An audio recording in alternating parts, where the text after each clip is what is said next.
Alright, Out Makes Time by Mike Watch. So, hello everyone, if there is anyone there. As always, my name is SkitterSkreetch, you can call me Skitter. And I am a little rat trapped in a large cursed library, reading books. So today we have the second half of Olalla to finish, which we didn't get through yesterday because I was not feeling my best. So we're gonna finish up with that, and then I've got what we got? Oh, down here we got a book called Common Sense by a man named Paine. Thomas Paine says on the front. So we'll see how we get on with that. Yeah. As always, I'll be stopping occasionally to make comments. Generally, for books, book chapters, I'll stop after each of them. Otherwise, I'll just stop when I need a drink. And do feel free to interject, ask me to go over a passage again. If you've got questions or thoughts, any of that. So yeah, but without further ado, unless anyone has something to say, we are going to get started from where we left off. So, in case anyone wasn't here the last time, what we've done so far with Olalla is we have followed the journey of an English army officer of some type who was wounded in some sort of vaguely a fight where it was justified, and has gone to stay in the mountains of Spain with a family of once noble people who have sort of degenerated and had a loss of wealth and quality over time. We've met the son, who is a nice enough chap but mentally subnormal and has a cruel streak, and the mother, who is similarly sort of slow and pleasant, and he has become infatuated with the daughter, who is seemingly intelligent. He's seen evidence that she reads and writes, but he hasn't actually spoken with her. And he's got in his head that they are desperately in love with one another, based purely off of sharing glances, haven't said a word to one another. There's also an old priest who visits occasionally, and at one point during a bad windstorm, he was locked into his room and heard the sounds of some sort of animal or person suffering. But we don't know what's happened with that. But yeah, that's about where we are. I don't think there's anything I'm missing too important. If there is, I'll go over it as it comes up. So, what power lay upon me that I could not speak? And she, why was she so silent, also silent? Why did she draw away before me dumbly, with fascinated eyes? Was this love, or a mere brute attraction, mindless and inevitable, or that of the magnet for the steel? We had never spoken, we were only strangers, and yet an influence, strong as the grasp of a giant, swept us silently together. On my side, it filled me with impatience, and yet I was sure that she was worthy. I had seen her books, read her verses, and thus, in a sense, divined the soul of my mistress.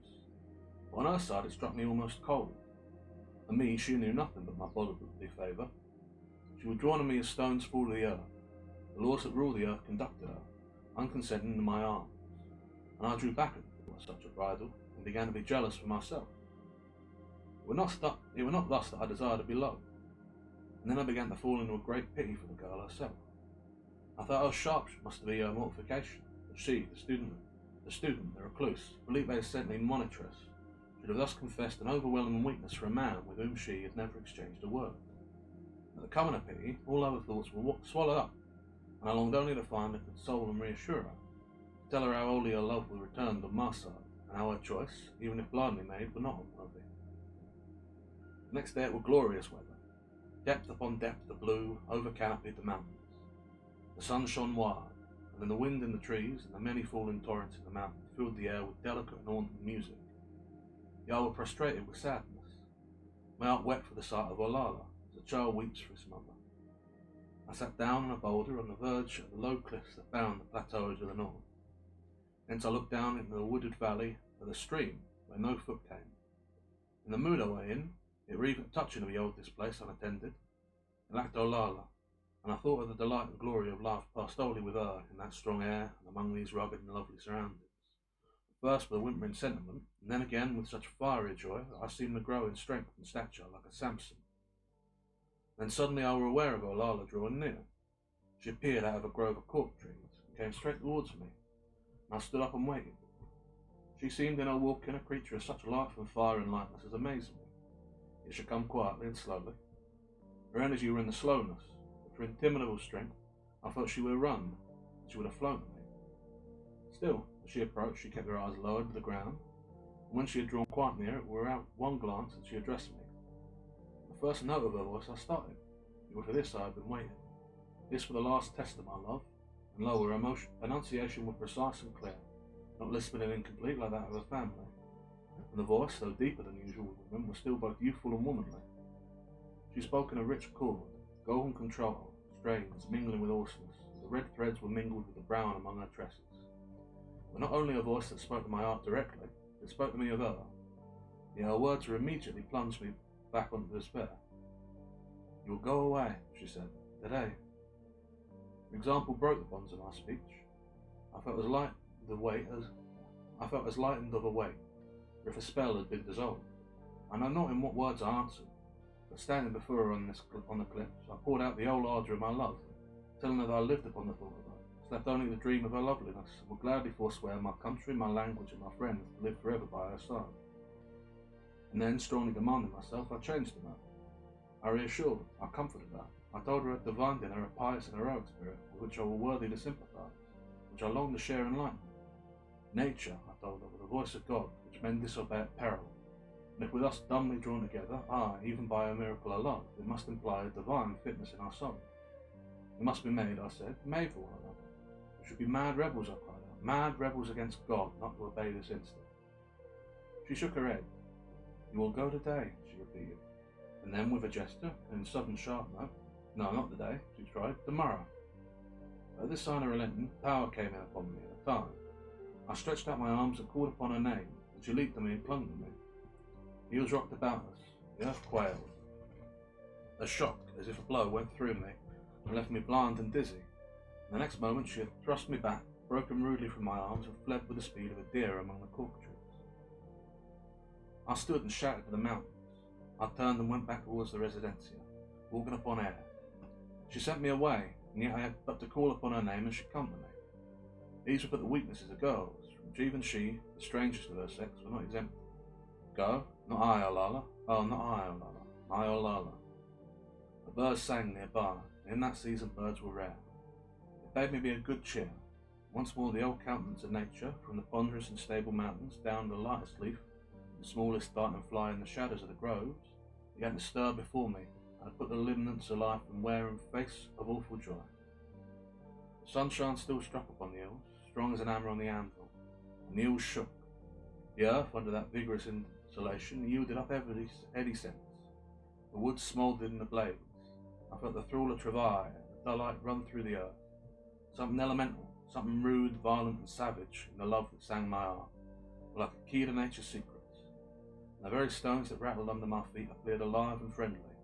Olalla! Her touch had quickened and renewed and strung up in me the old picture concert, the rugged earth, to a swelling of the soul that men learn to forget in their politic assemblies. Love burned in me like a rage, tenderness waxed fierce.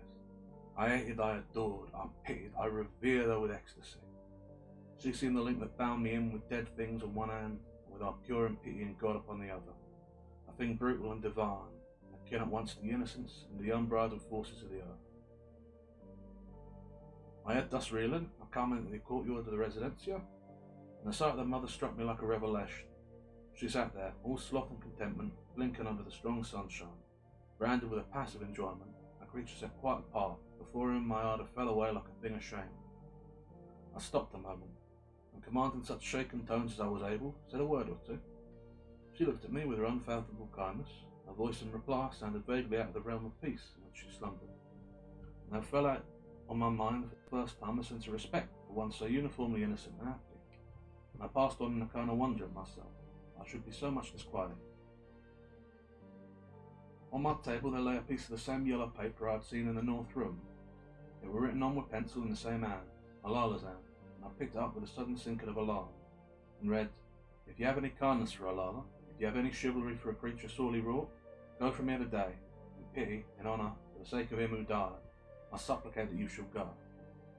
I looked at this a while in mere stupidity, then began to awaken to a weariness and horror of life.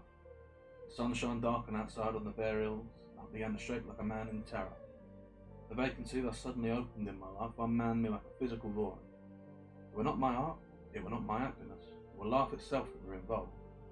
I could not lose her, I said so and stood repeating it. And then, like one in a dream, I moved to the window, put forth my hand to open the casement, and thrust it through the pane.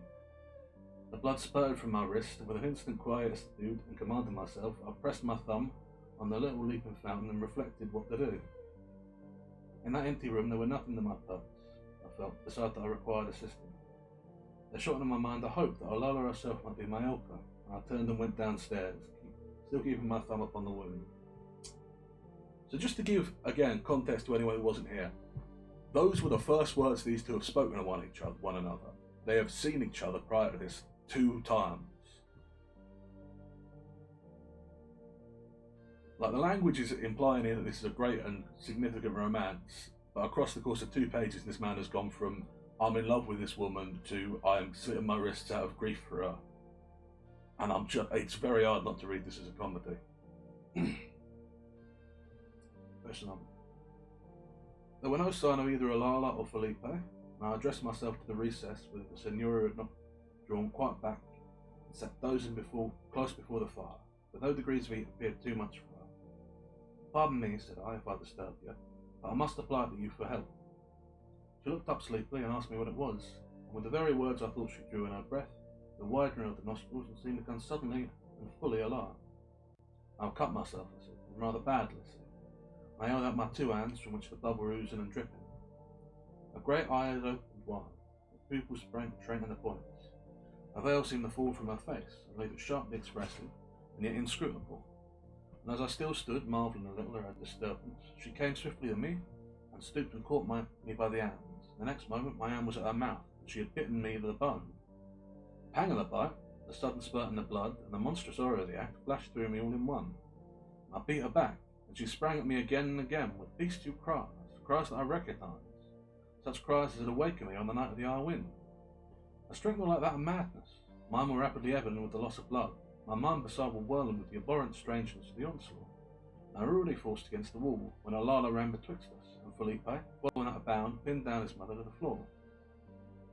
Okay, well, that's a turn, wasn't it? A trance-like weakness fell upon me. I saw, heard, and felt that we were incapable of movement.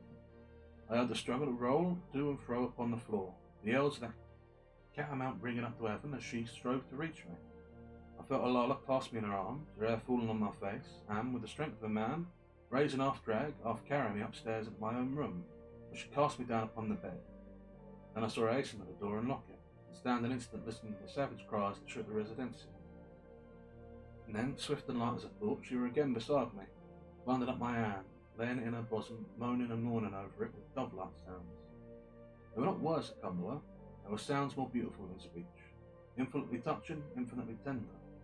And yet as I lay there, a thought stung my heart, a thought wounded me like a sword, a thought, like a worm in a flower, profaned the holiness of my love.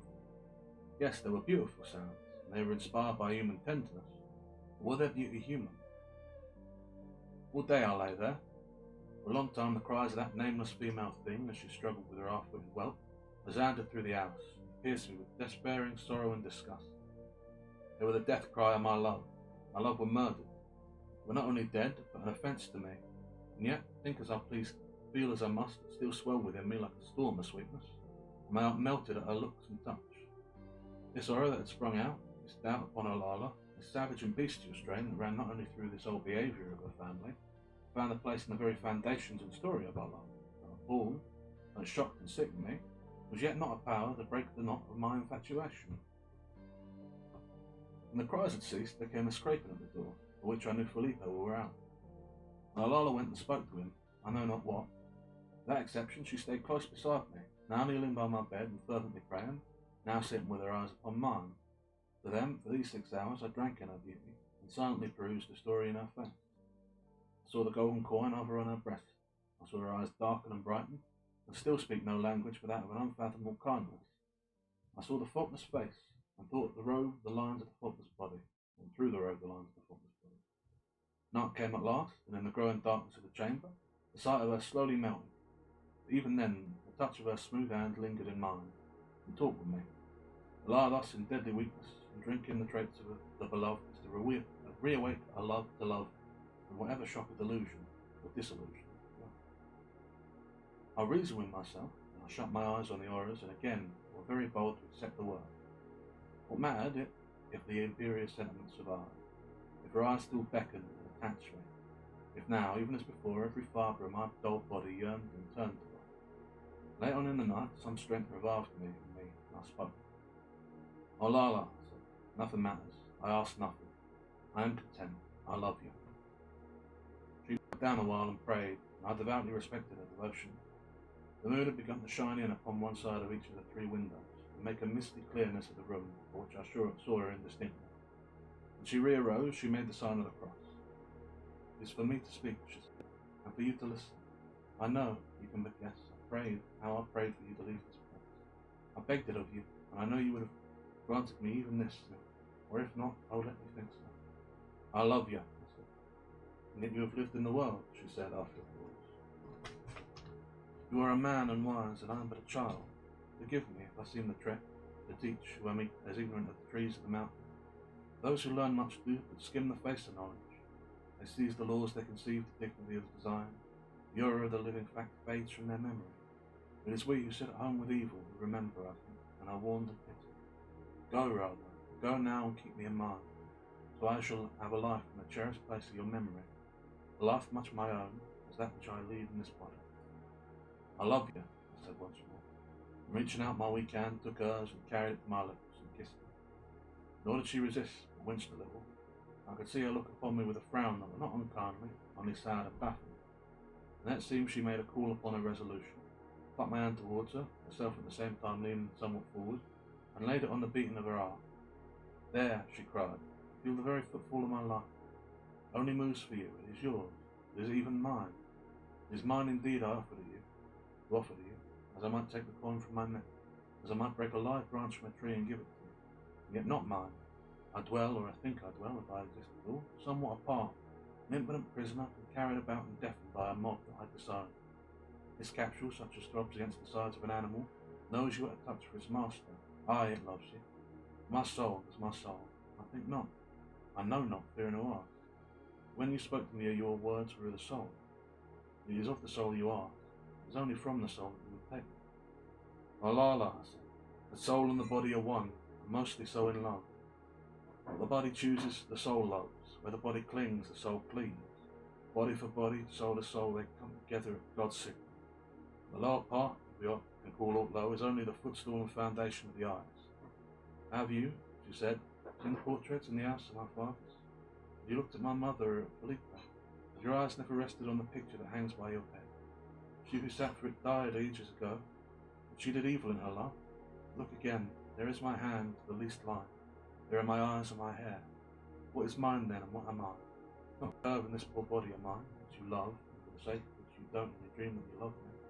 Not a gesture that I can frame, not a tone of my voice, not any look from my eyes, no. Not even now when I speak to me, my love, has belonged to others. Others ages dead have wooed other men with my eyes. Other men have heard the pleading of the same voice that now sounds in your ear. The hands of the dead are in my bosom. They move me, they pluck me, they guard me. I am a puppet at their command. I but reinform features and attributes that have long been laid aside from evil and require the grave. Is it me you love, friend, or the race that made me, the girl who does not know and cannot answer for the least portion of us, or the stream of which she is a transitory eddy, the tree of which she is the passing fruit? The race exists, it is old, it is ever young, it carries its eternal destiny in its bosom. Upon it, like waves upon the sea, individual success succeeds to individual, mocked with a semblance of self-control. They are nothing. We speak of the soul is in the race. You fret against common law, I said. You rebel against the voice of God when he is made so winning to convince, so imperious to command. Hear it, now it speaks between us. Your hand clings to mine, your heart leaps at my touch. The unknown elements of which we are compounded awake and run together at a look. The clay of the earth remembers its independent life and yearns to join us. We are drawn together, the stars have turned about in space as the tides ebb and flow of things older and greater than we ourselves. Alas, she said, what can I say to you? Our fathers 800 years ago ruled all this province. They were wise, great, cunning and cruel. They were a pit race of the Spanish. Their flags led in war, the king called them his cousin. The people, when the rope was slung for them, or when they returned and found their ovens smoking, blasphemed their name. Presently a change began. Man has risen. If he has sprung from the brutes, he can descend again to the same level. The breath of weariness blew on the humanity and the cords relaxed. They began to go down. Their minds fell on sleep, their passions awoke in gusts, eddy and senseless like the wind in the gutters of the mountain. Beauty was still handed down, no longer the guiding whip of the human yard. The seed passed on. They were wrapped in flesh, the flesh covered in bones. They were the bones and the flesh of brutes, and their mind were the minds of flies. I speak to you as I dare, but you have seen for yourself how the wheel has gone backward with my doomed race. I stand, as it were, upon a little rising ground in this desperate descent, and see both before and beyond, both what we have lost and what we are condemned to go further down. Shall I that dwell apart in the house of the dead, my body loathed in its ways, shall I repeat the spell? Shall I bind another spirit, reluctant as my own, into this bewitched and tempest-broken tenement that I now suffer?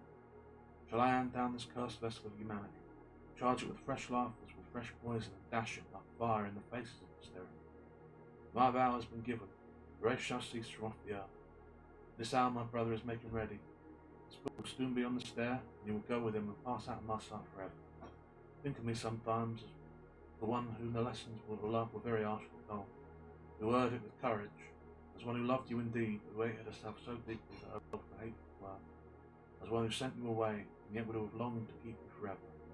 But no dearer than to forget you, no greater feeling than to be forgotten.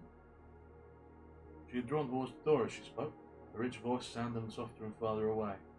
With the last word she was gone, and I lay alone in the moonlit chamber. What I might have done had I not lain bound in my extreme weakness, I know not. But as it was, there fell upon me a great and blank despair. But not long before there shone at the door the ruddy glimmer of a lantern, and Felipe, coming, charged me without a word upon his shoulders, and carried me down to the great gate, where the cart were waiting. In the moonlight the eels stood out sharply, as if they were of cardboard. On the glimmering surface of the patio, from among the low trees which swung together and sparkled in the wind, the great black cube of the residencia stood out bulkily, its mass only broken by 3 dimly lighted windows at the northern front above the gate. They were Olalla's windows. As the cart jolted onwards, I kept my eyes fixed upon them till, when the road dipped into a valley, they were lost to my view forever. Felipe walked in silence beside the shafts. From time to time he would check the mule and seem to look back upon me. At length drew quite near me and laid his hand upon my head. There was such kindness in the touch, and such a simplicity, as of the brutes, the tears broke from me like the bursting of an ark. Felipe, said I, take me where they will ask no questions. He said never a word. He turned his mule about, end for end, to trace some part of the way we had gone, and, striking into another path, led me to the mountain village, which was, as we say in Scotland, a curtain, that thinly peopled district. Some broken memories dwell in my mind of the day breaking over the plain, the cart stopping of arms that helped me down, the bare room into which I was carried, of a swoon that fell upon me like sleep. The next day, and the days following, the old priests were often at my side with a snuff box and bread. After a while, when I began to pick up strength, he told me that I was now on fair way to recovery. I must as soon as possible hurry my departure. Whereupon, without naming any reason, he took snuff and looked at me sideways. I did not affect ignorance. I knew he must have seen Olalla. Sir, said I, you know that I do not ask him wantonness. What of that family? He said they were very unfortunate. They seemed a declining race, and they were very poor and had been much neglected. She is not, I said. Thanks doubtless to yourself. She is instructed and wise beyond the use of women.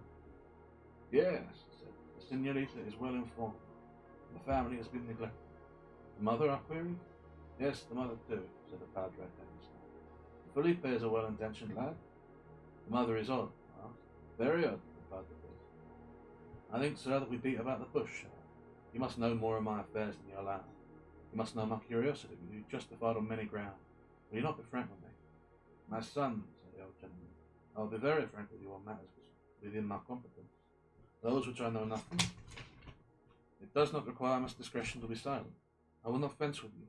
I take your meaning perfectly. And what can I say but that we are all in God's hands, and that his ways are not as our ways? I have even advised with my superiors in the church. They, too, are dumb. It is a great mystery. Is she mad? I asked. I will answer you according to my belief. She is not, returned the padre. At least she was not when she was young, God help me. I fear I neglected that wild lamb. She was surely sane. Yet although it did not run to such heights, the same strain were already noted. It had been so long before her and her father, aye, and before him, and this inclined me perhaps to think too lightly of it. But these things go on growing. not only in the individual, but in the race. She were young, I began, and my voice failed me for a moment. And only with a great effort I were able to add, was she like Olalla? Now God forbid, exclaimed the Padre. God forbid that any man should think so slightingly of my favourite primitive. No, no, Senorita, but for her beauty, which I was most honest that she had less of, has not a hair's resemblance to what her mother was at the same age. I could not bear to have you think so, though heaven knows it were perhaps better that you should. At this I raised myself in bed and opened my heart to the old man, telling him of our love and of our decision, my own horrors, my own past and fancies, telling him that these were at an end, with something more than a purely formal submission, appealing to his judgment. He heard me very patiently and without surprise. When I had done, he sat for some time silent. Then he began, "The church," and instantly we broke off again at once, as I had forgotten that child, you were not a Christian, said he. And indeed, upon the point so highly unusual, even the church can scarce be said to have decided. But would you have my opinion? The senorita is, in a matter of this kind, the best judge. I would accept her judgment. On the back of that he went away. Nor was he thenceforward so assiduous in his visits. Indeed, even when I began to get about again, he plainly feared and depreciated my society, not as a distaste, but much as a man might be disposed to flee from the ridicule and spit. The villagers too avoided me. They were unwilling to be my guards upon the mountain. I thought they looked to me askance. I made sure the more superstitious crossed themselves at my approach. First I set this down in my heretical opinion, but it began at length to dawn upon me. If I were thus redoubted, it was because I had stayed at the Residencia. All men despise the savage notions of such peasantry, yet I was conscious of a chill shadow that seemed to fall and dwell upon my love. It did not conquer it, but I may not deny that it restrained my ardour. Some miles westward of the village, there were a gap in the Sierra, in which the eye plunged direct upon the Residencia. Nearer it became my daily habit of repair. A wood crowned the summit, and just where the pathway issued from its fringes, it were overhung by a considerable shelf of rock. And that in turn was surmounted by a crucifix the size of life and more than usually painful in design. This was my perch, thence, day after day. I looked down upon the plateau and the great old house, and could see Felipe no big enough, going to and fro about the garden. Sometimes mist would draw across the view, and be broken up again by the mountain winds. Sometimes the plain slump of Bonomi in unbroken sunshine, and sometimes be all blotted out by rain. The distant post, these interrupted sights of the place where my life had been so strangely changed, suited the indecision of my humour. I passed whole days there, debating with myself the various elements of our position, now leaning the suggestion of love, now giving an ear to prudence, and in the end halting irresolute between the two. One day, as I was sitting on my rook, there came by that way a somewhat gaunt person wrapped in a mantle. He was a stranger, and plainly did not know me, even by repute, for instead of keeping the other side, he drew near and sat down beside me. We soon fallen into talk. Among other things, he told me he had been a muleter, and in former years had much frequented these mountains. Later on, he had followed the army with his mules, had realised a confidence, and were now living retired with his family. "Do you know that house?" I inquired, at last pointing to the Residencia, for I readily wearied of any talk that kept me from thoughts of Olalla. He looked at me darkly and crossed himself. "Too well," he said. "It was there that one of my comrades sold himself to Satan. The Belgians shield us from temptation. He has paid the price. He is now burning in the Red's place in hell." A fear came upon me. I answered nothing, and presently the man resumed as if to himself. "Yes," he said. "Oh yes, I know it. I have passed its door. There was snow upon that pass. The wind was driving it. Sure enough, there were death that night upon the mountain. There was beside the ark. I took him by the arm, senor, and I dragged him to the gate. I conjured him, by all he loved and respected, to go forth with me. I went on my knees before him in the snow, and I could see he was moved by my entreaty. And just then she came out of the gallery, and called him by his name, and he turned. And there was she standing, with a lamp in her hand, and smiling on him to come back. I cried out aloud to God, and threw my arms about him, but he passed me by, and left me alone. He made up his choice, God help us. I would pray for him, but to what end? There are sins that not even the Pope can loose. And your friend, I asked, what would become of him? Nay, God knows, said the mule. If all be true that we hear, his end was like his sin, a thing to erase the hair. Mean that you were killed, I asked. Sure enough you were killed, said I. But how? How? These are things that it is sin to speak of. People of that house, I began. He interrupted me with savage outburst. The people? He said. What people? There are neither men nor women in that house of Satan's. What? Have you lived here so long and never heard? They put his mouth in my ear and whispered, as if even the fowls of the mountains might have overheard, stricken with horror. What he told me were not true, nor even original, being indeed but a new edition vamped up again by village ignorance and superstition. The story is nearly as ancient as the race of man.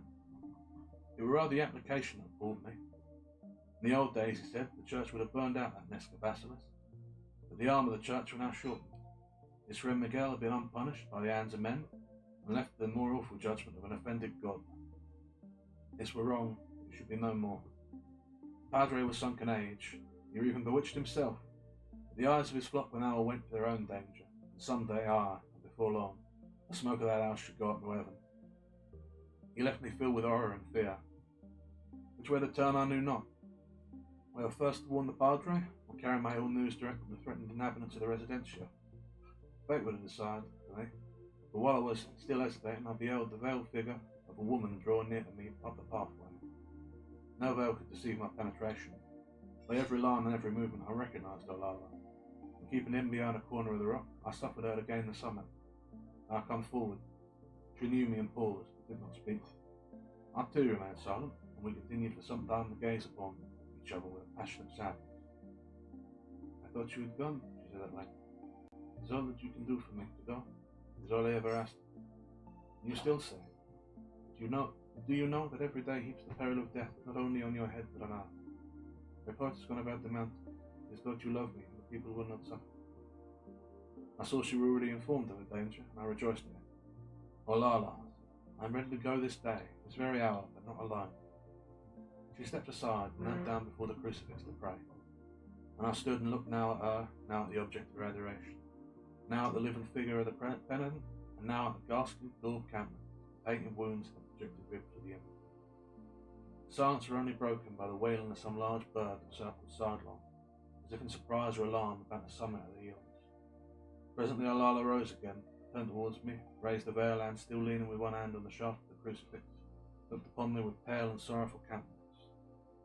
I have laid my hand upon the cross, she said. Padre says you are no Christian. Look for a moment with my eyes and behold the faces of the man of sorrows. They are all such as he was, the inheritors of sin. Must all bear and expiate the past which was not ours. There is in all of us, I even in me, the sparkle of the divine. Like him we must endure for a little while, till morning returns being peace. Suffer me to pass on upon my way alone. It is thus I shall be the least lonely, counting for my friend him who is the friend of all that is good. It is thus that I shall be the most happy, having taken my farewell of earthly happiness, and willingly accepted sorrow for my portion. I looked at the face of the crucifix, and though I were no friend of images, and despised that imitative and grimace in art of which it was a rude example, some sense of what the thing implied were carried home into my intelligence. The face looked down upon me with a painful and deadly contraction. The rays of glory encircled it, and reminded me of the sacrifice was voluntary. It stood there, crowned the rock, as it still stands on so many highways' sides, vainly preaching the passers-by, an emblem of a sad and noble truth. Pleasure is not an end, but an accident, and pain is the choice of the magnanimous. It is best to suffer all things and do well. I turned and went down the mountain in silence, and when I looked back for the last time before the wood closed about my path, I saw Olalla still leaning on the crucifix. And that's the end. Huh. That were an odd tale.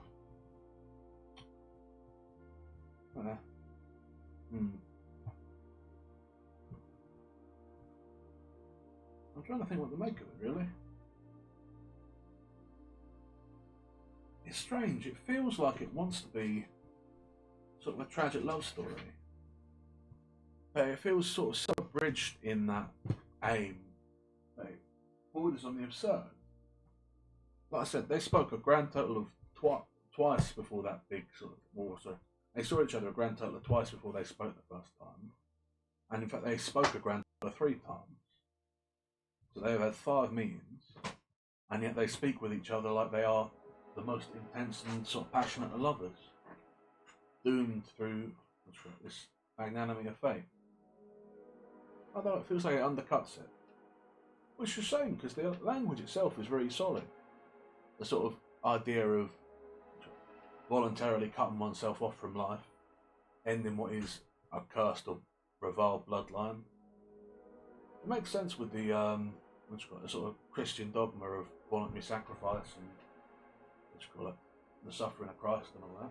It's a compelling idea. The problem is it just doesn't feel very earned on account of, you know, them having known each other for about a week. It also sort of puts me in mind of, I don't know, almost like a vampire story. You know what I mean? Like with the mother biting him, I was expecting there to be some big twist that they were generally some sort of supernatural monster. I think there's a way of reading it that what's got the compulsion he feels is in some way supernatural. I mean, they have the traits, right? Aristocratic European family, big old house that could pass as a castle, the drinking of blood. I mean, there's a lot of crucifixes around, and I think they are pretty commonly seen in sunlight, but there are definitely elements that put me in mind of sort of classic vampire story. I don't know. I mean, you could even argue that there is something like that to it. They are, in fact, genuinely some sort of monstrous thing. Probably not vampires in the literal sense, because of the, well, no, I guess the old stories of vampires have been going about in the sun. And if Olalla is, what you call it, deliberately turning against her own nature, embracing the crucifix even through pain or, what you call it, discomfort, would also make sense. I don't know. Maybe you can read this as a vampire story.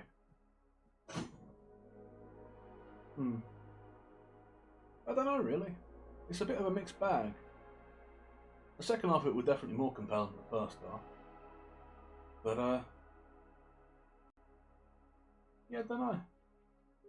It feels like it was sort of served poorly by its length. Like it wanted to be longer, but, it wasn't, I suppose. It must well have said that.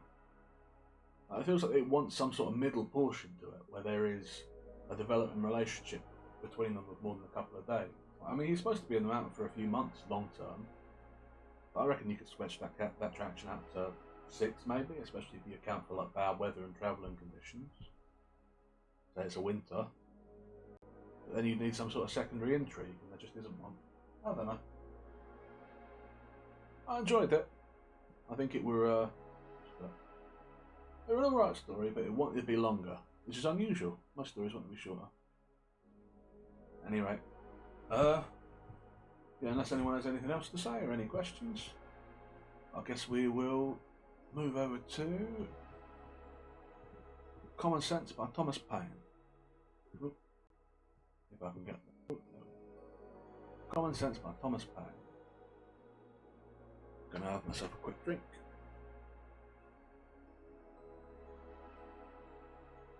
The book is here with The Art of War because it is, I'm told, not like The Art of War, another non-fiction book.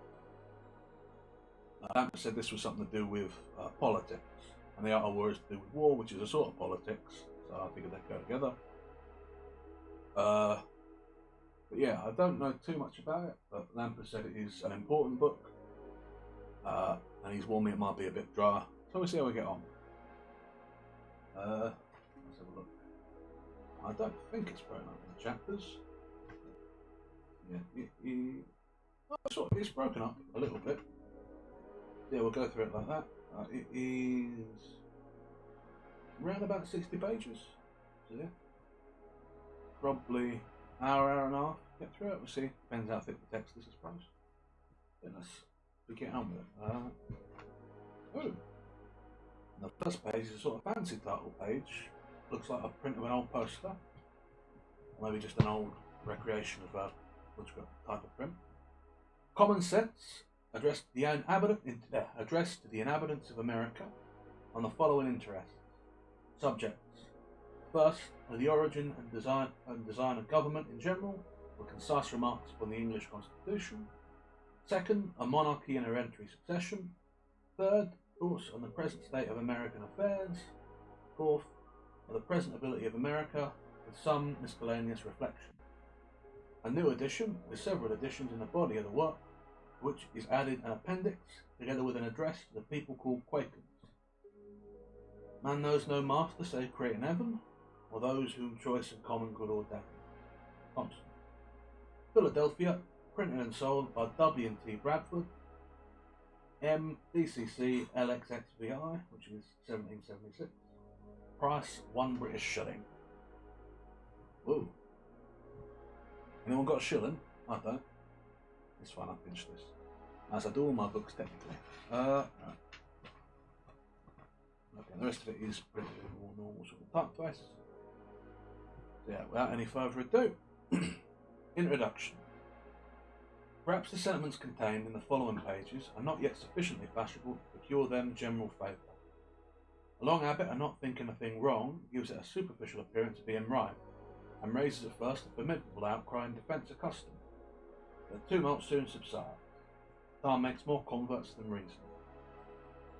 As a long and violent abuse of power, it is generally the means of calling the rights of it in question, and in matters too which might never have been thought of had not the sufferers been aggravated into inquiry.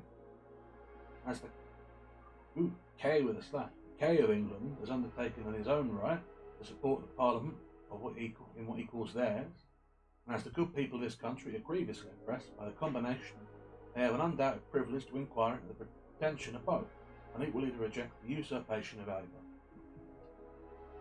In the following sheets, the author has studiously avoided everything which is personal among ourselves. Compliments as well as censure to individuals make no part thereof. The wise and the worthy need not triumph of a pamphlet, and those whose sentiments are injudicious or unfriendly will cease of themselves unless too much pains are bestowed upon their conversion. The cause of America is in a great measure the cause of all mankind. Many circumstances hath and will arise which are not local but universal, and through which the principles of all lovers of mankind are affected, and in the event of which their affections are interested. The land of a country desolate with fire and sword, declaring war against the natural rights of all mankind, extirpating the defenders of their forth from the face of the earth, is the concern of every man to whom nature hath given power of feeling, which class relegate, regardless of party, censure is the author. P.S. The publication of this new edition hath been delayed, with a view of taking notice, had it been necessary, and any attempt to refute the doctrine of independence. As no answer hath yet appeared, it is now presumed that none will. The time needful for getting such a performance ready for the public being considerably past. Who the author of this production is wholly unnecessary to the public, as the object for attention is the doctrine itself, not the man. It may not be unnecessary to say that he is unconcerned with any party, and under no sort of influence, public or private, with the influence of reason and principle. Philadelphia, February 14th, 1776. Now we know who the author of this is. It's Thomas Paine, the successor on the book. I'm guessing this was originally published anonymously. Now, some other things I just want to comment on, like the fact that what I'm assuming is the word King of England is censored. Don't know why that is. And that last sentence. This is quite a long sentence. Which class, regardless of party, censure this thing. It feels like there's part of it cut off there, I'm not sure. I wonder if the original manuscript was damaged. Common sense. Or the origin and design of government in general, concise remarks on the English Constitution.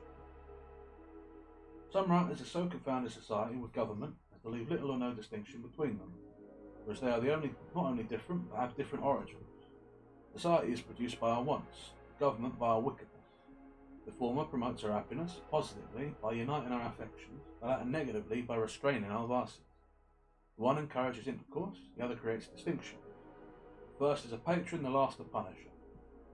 Society, in every state, is a blessing. The government, even in its best state, is but a necessary evil. In its worst state, an intolerable one. For when we suffer or are exposed to the same miseries by our government, which we might expect in a country without government, our calamity is heightened by reflecting that we furnish the means by which we suffer. Government, like dress, is the badge of lost innocence. The palace of kings are built on the ruins of the bowers of paradise. Were the impulses of conscience clear, uniform, and irresistibly obeyed, man would need no other lawgiver. But that not being the case, he finds it necessary to surrender up a part of his property to furnish means for the protection of the rest. And this he is induced to do by the same prudence which in every other case advises him out of two evils to choose the least. Wherefore, security being the true design and end of the government, unanswerably follows that whatever the form thereof appears most likely to ensure it is to us, with the least expense and greatest benefit, is preferable to all others. In order to gain a clear and just idea of the design and end of government, let us suppose a small number of persons settled in some sequestered part of the earth, unconnected with the rest. They will then represent the first people of any country or the world. In this state of natural liberty, society will be their first thought. 1,000 motives will excite them thereto. The strength of one man is so equal to his wants, and his mind so unfitted for perpetual solitude, that he is soon obliged to seek assistance and relief of another, who in his turn requires the same. 4 or 5 united would be able to raise a tolerable dwelling in the midst of the wilderness, but one man might labour out the common period of life without accomplishing anything. Where he had felled his timber, he could not remove it, nor erect it in after it were removed. Hunger, in the meantime, would urge him from his work, and every different want call him a different way. Disease, nay, even misfortune, would be death, for though neither might be mortal, yet either would disable him from living, and reduce him to a state in which he might rather be said to perish than to die. Thus necessity,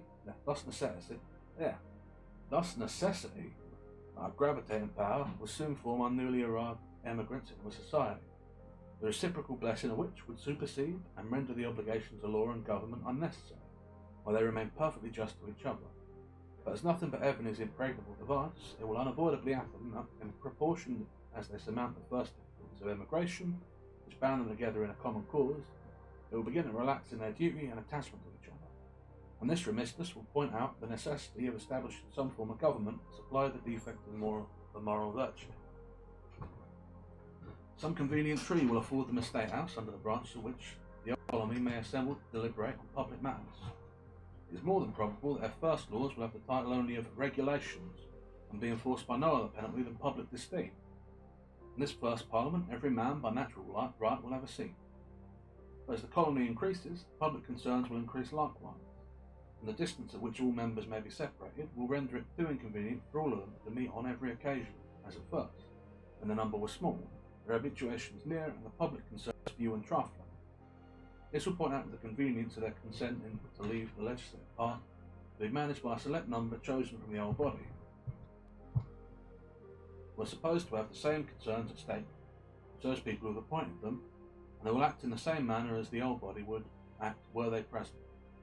If the colony continues increasing, it will become necessary to augment the number of the representatives, and that the interest of every part of the colony may be attended to, it will be found best to divide the whole into convenient parts, each part sending its proper number, and that the elected might never form to themselves an interest separate from the electors.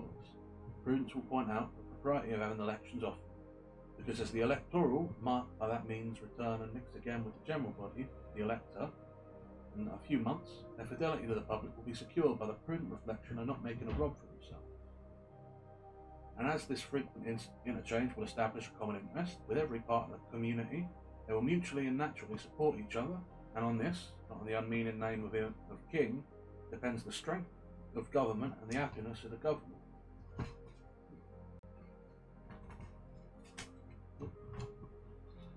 Here then is the origin and rise of government, namely a mode rendered necessary by the inability of moral virtue to govern the world. Here too is the design and end of government, viz. Freedom and security.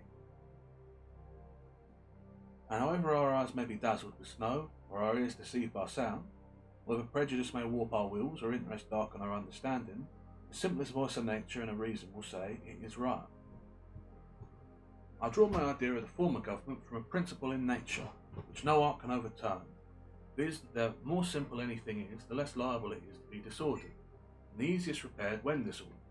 And with this maxim in view, I offer a few remarks on the so much boasted Constitution of England. They were noble for the dark and slavish times in which it were erected is granted. When the world were overrun with tyranny, the least removed from that, therefore, were a glorious rescue. That it is imperfect, subject to convolution, and incapable of producing what it seems to promise, is easily demonstrated. Absolute governments, though the disgrace of human nature, have this advantage with them, that they are simple. If the people suffer, they know the end from which their suffering springs, know likewise the remedy, and are not bewildered by a variety of causes and cures. The Constitution of England is so exceedingly complex, that the nation may suffer for years together without being able to discover in which part the fault lies.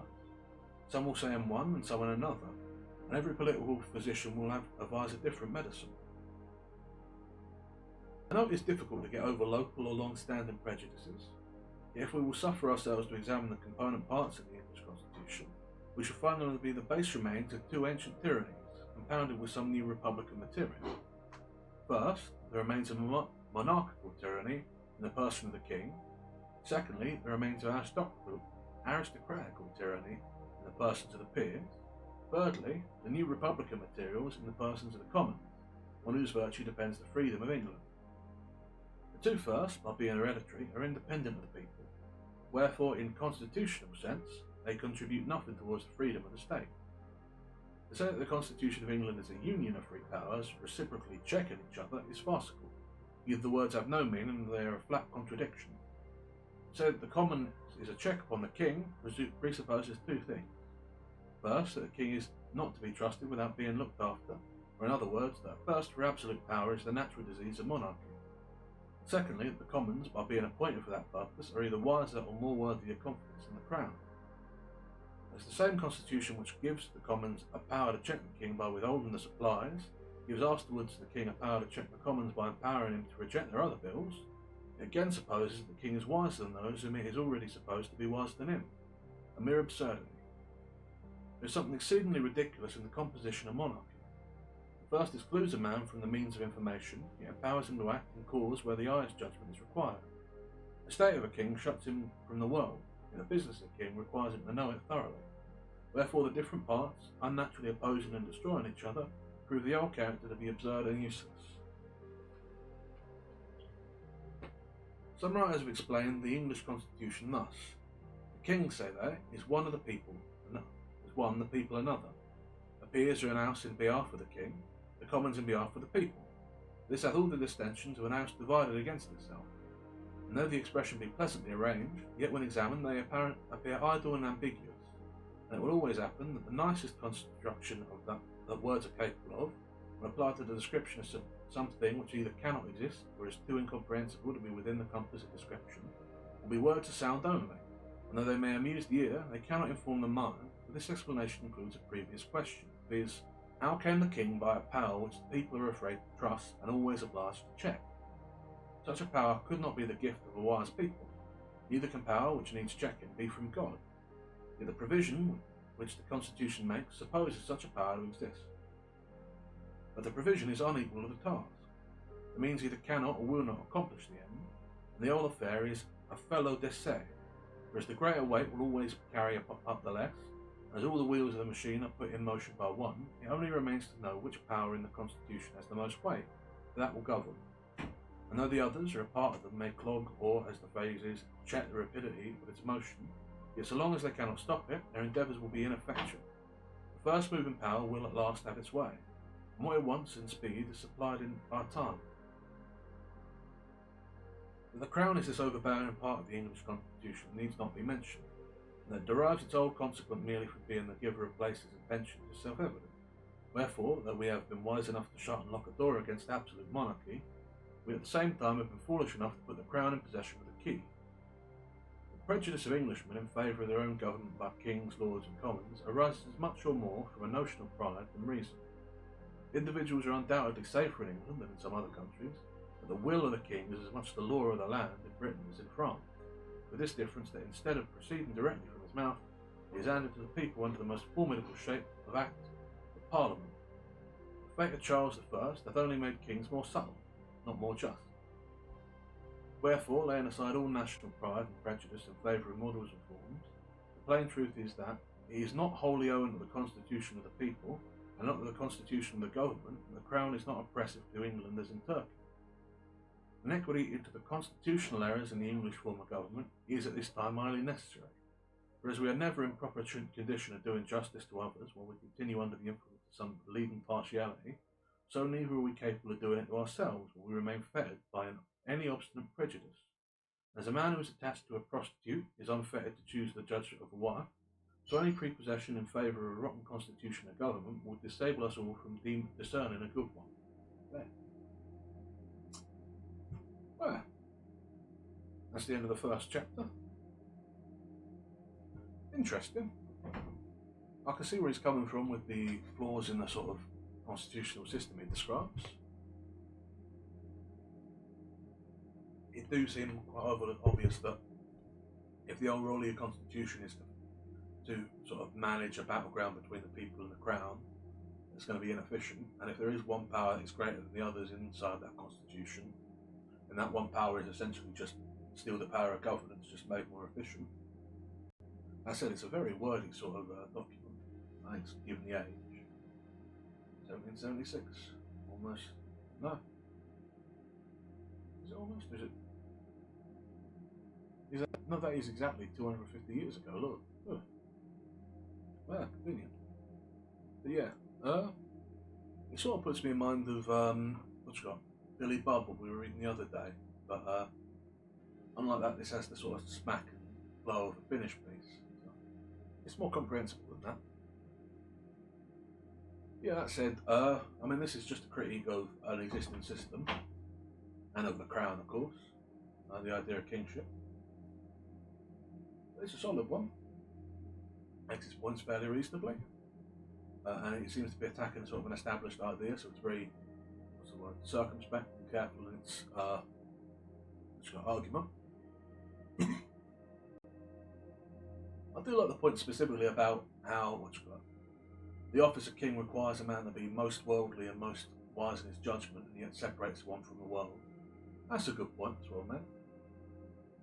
But yeah, other than that, I can't really think of much else to be said. So I'll have my drink of water and then we'll press on to the next chapter.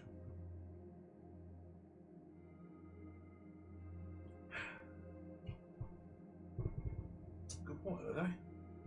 Not even a little bit. Right. Of monarchy and hereditary succession.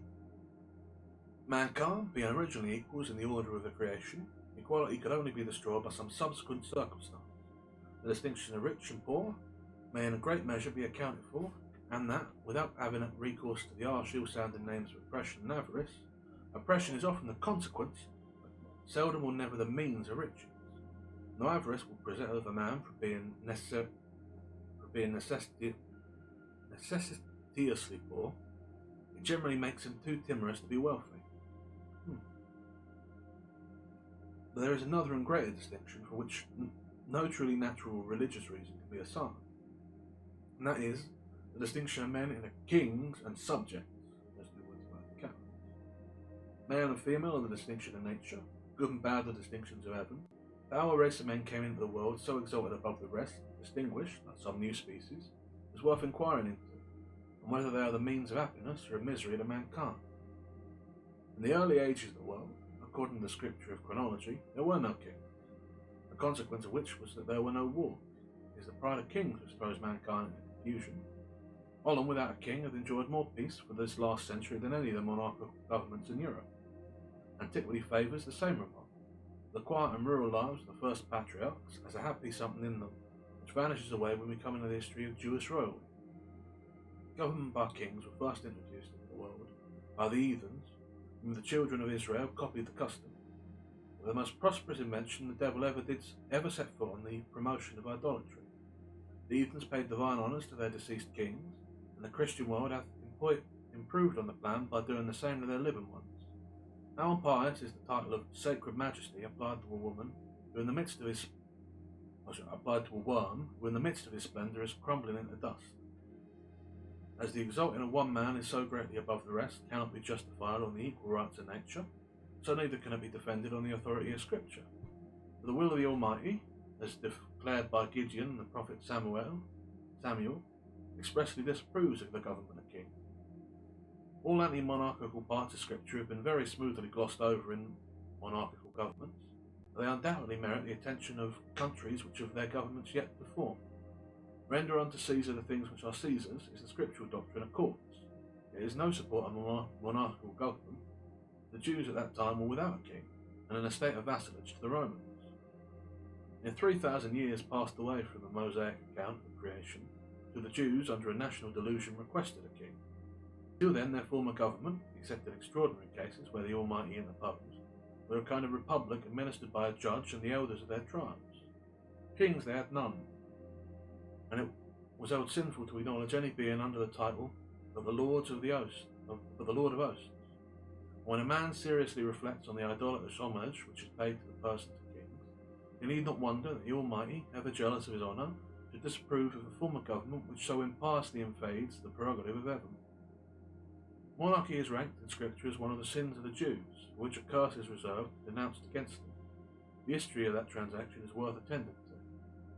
The children of Israel, being oppressed by the Midianites, Gideon marched against them with a small army, and victory, through the divine interposition, decided in his favour. The Jews elate with success and attribute it to the generalship of Gideon, proposed making him a king, saying, "Rule thou over us, thou and thy son and thy son's son." Here were temptation in its fullest extent, not a kingdom only, but an hereditary one. Gideon, in the piety of his soul, replied, "I will not rule over you, neither shall my sons rule over you. The Lord shall rule over you."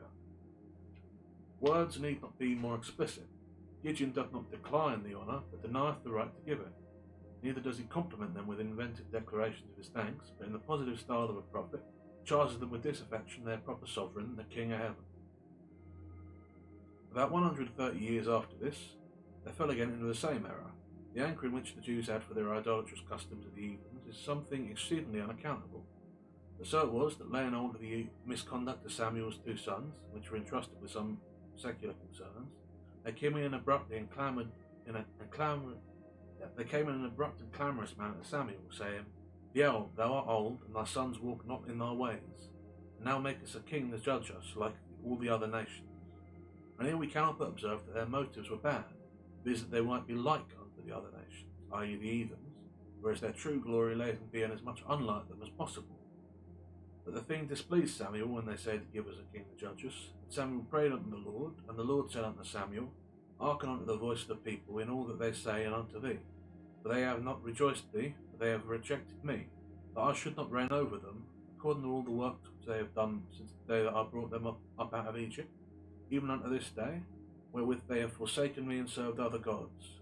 So do they do also unto thee. Now therefore hearken unto their voice, howbeit protest solemnly unto them, and show them the manner of the king that shall reign over them, i.e. not of any particular king, but the general manner of the kings of the earth, whom Israel was so eagerly copying after. And notwithstanding the great distance of time and difference of manners, the character is still in fashion. And Samuel told all the world of the Lord unto the people that asked of him a king, and he said, "This shall be the manner of the king which shall reign over you.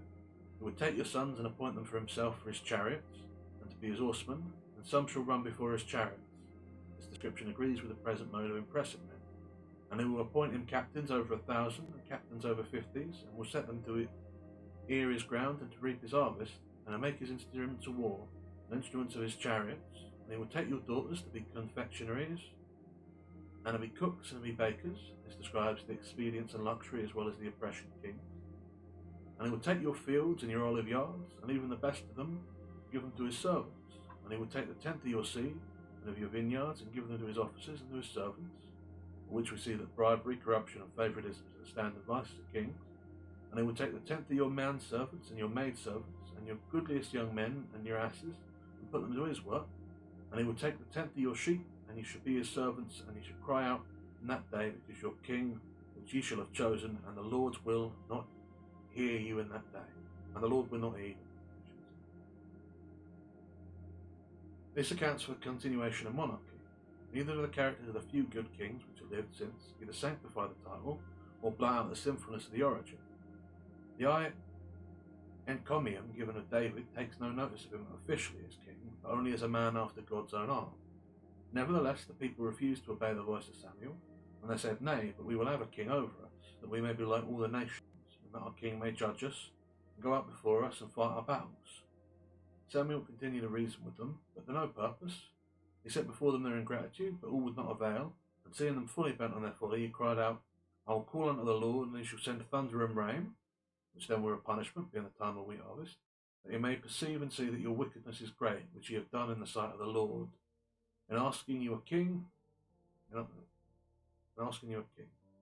Samuel called unto the Lord, And the Lord sent thunder and rain that day, and all the people greatly feared the Lord and Samuel. And all the people said unto Samuel, Pray for the servant unto the Lord of God, that we die not, for we have added unto our sins this evil to ask a king. These portions of Scripture are direct and positive.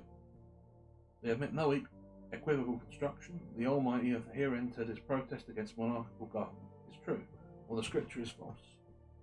And a man hath good reason to believe that there is much of kingcraft, as priestcraft, in withholding the Scripture from the public and popish countries. The monarchy, in every instance, is the popetry of government. To the evil of monarchy, we have added that of hereditary succession. And as the first is a degradation and lessening of ourselves, so the second, claimed as matter of right, is an insult and imposition on posterity. For all men being originally equals, no one by birth could have right to set up his own family in perpetual preference to all others forever. And though himself might deserve some decent decent degree of honours of his contemporaries, his descendants might be far too unworthy to inherit them. One of the strongest natural proofs of this folly of hereditary right in kings is that nature disapproves of it. Otherwise she would not so frequently turn it into ridicule by giving mankind an ass for a lion. Secondly, as no man first could possess any other public honours than were bestowed upon him, so the givers of those honours could have no power to give away the rights of posterity. And though they might say, We choose you for our head, they could not, without manifesting justice to their children, say, Your children and your children's children shall reign over ours forever. Because such an unwise, unjust, unnatural compact might, perhaps, in the next succession put them under the government of a rogue or a fool. Most wise men in their private sentiments have ever treated hereditary right with contempt. It is one of those evils which, when once established, is not easily removed. Many submit from fear, others from superstition. And the more powerful part shares with the king the plunder of the rest. Just going to stop and have a quick drink here. Got a tickle in my throat.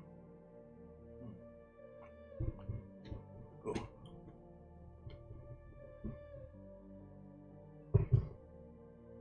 This is supposing the present race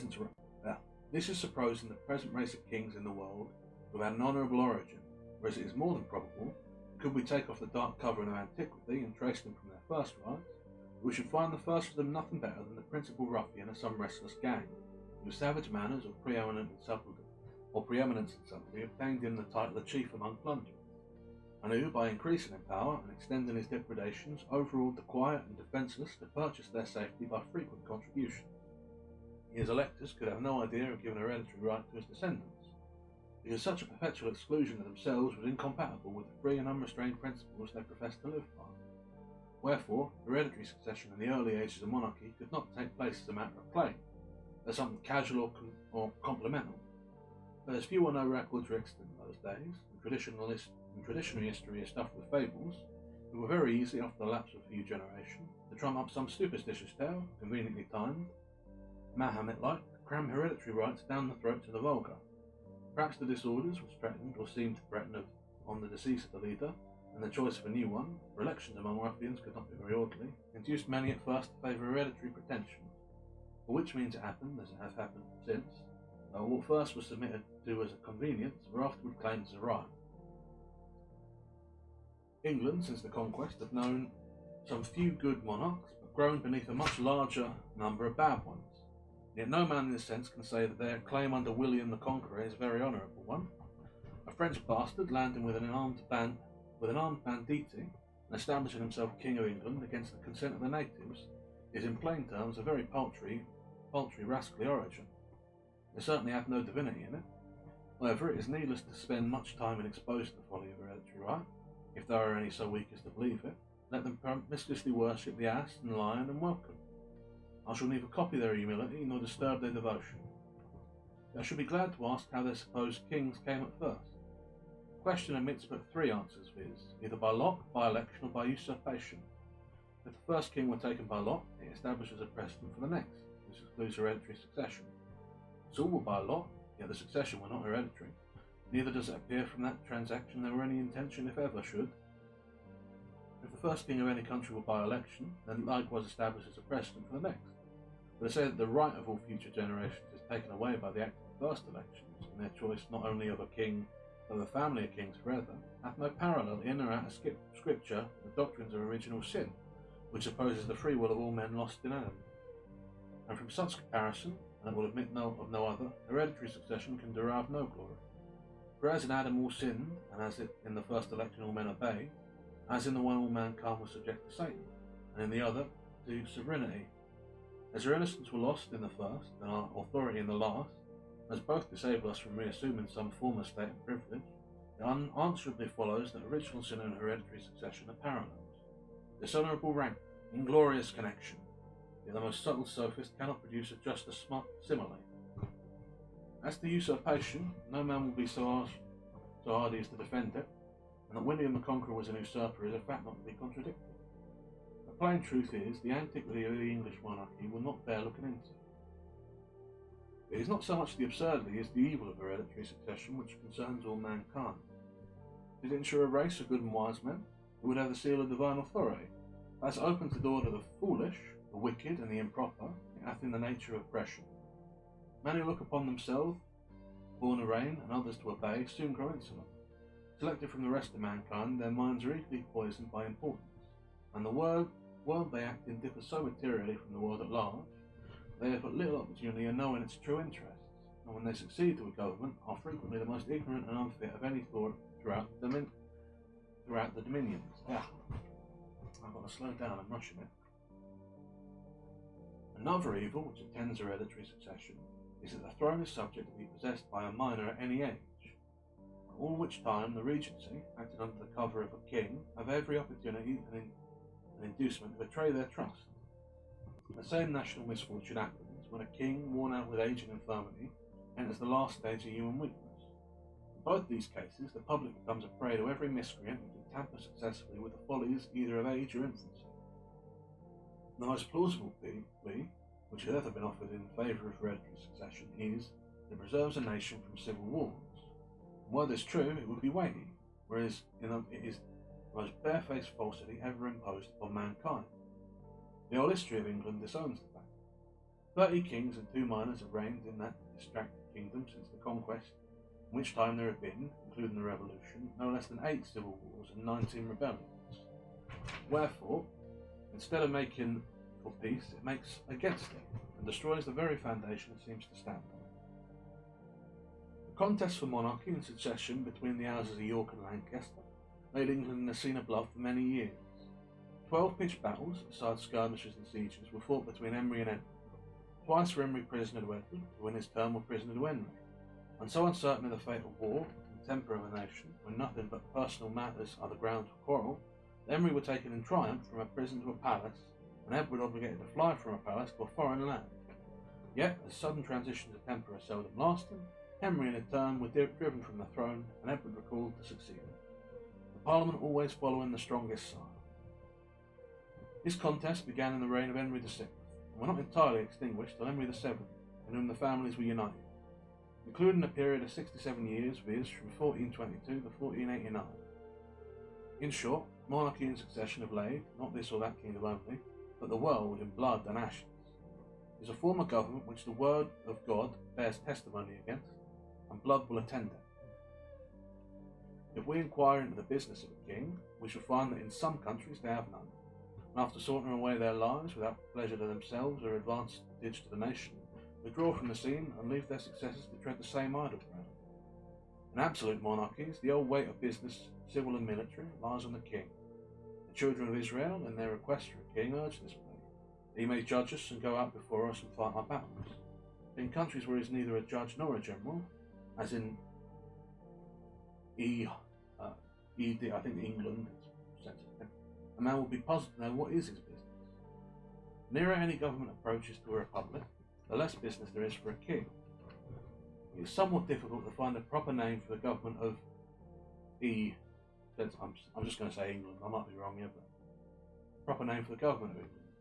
So William Meredith calls it a republic, but in its present state it is unworthy of the name, because the corrupt influence of the crown, by having all the places in its disposal, has so effectually swallowed up the power and eaten out the virtue of the House of Commons, the Republican part of the Constitution, that the government of England is nearly as monarchical as that of France or Spain. Men fall out with names without understanding them, for it is the Republican and not the monarchical part of the Constitution of England which Englishmen glory in. is the liberty of choosing an House of Commons from out of their own body. And it's easy to see that when the Republican virtue fails, slavery ensues. Why is the Constitution of England sickly? But because monarchy hath poisoned the Republic, the crown hath engrossed the Commons. In England, the king. So this one, England isn't censored, but the word king is censored. In England, the king hath little more to do than to make war and give away places, which in plain terms is to impoverish the nation and set it together by the ears. A pretty business indeed for a man to be allowed 800,000 sterling a year for, and worshipped into the bargain. For more worth is one honest man in society, and in the sight of God, than all the crown ruffians that ever lived. And that's the end of that chapter. That one I like less. It's equally well spoken, but it is very heavily dependent on scripture for its argument, and takes a particular position of scripture, namely that of the Anglicans Protestant, which, you know, it doesn't get less effective in its argument from that point of view, but it does limit the scope of its argument to people who hold that view, and I'm not among them, so, you know,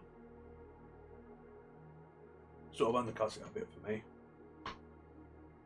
But it is well reasoned, and for a person who holds to the tenets of scripture, it does show a solid basis in argument, citing the sources, you know. And he still does make some good points of argument even outside of that.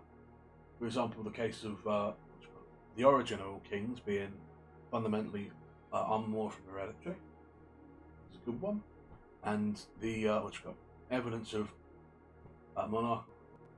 hereditary succession not abating wars of or civil wars or rebellions, given the number of them that the country of England had had.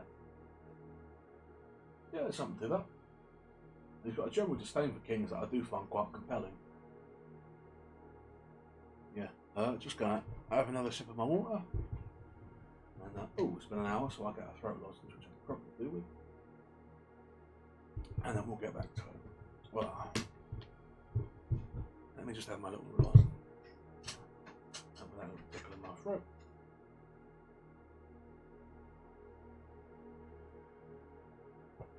It's been interesting actually, because Lamp has been having me watch other people doing this to get a sense of what I'm doing differently. And none of them talk as solidly as I do. They do stuff and talk with people, so they get a little break on their throat. I think the way I'm doing it is quite unusual,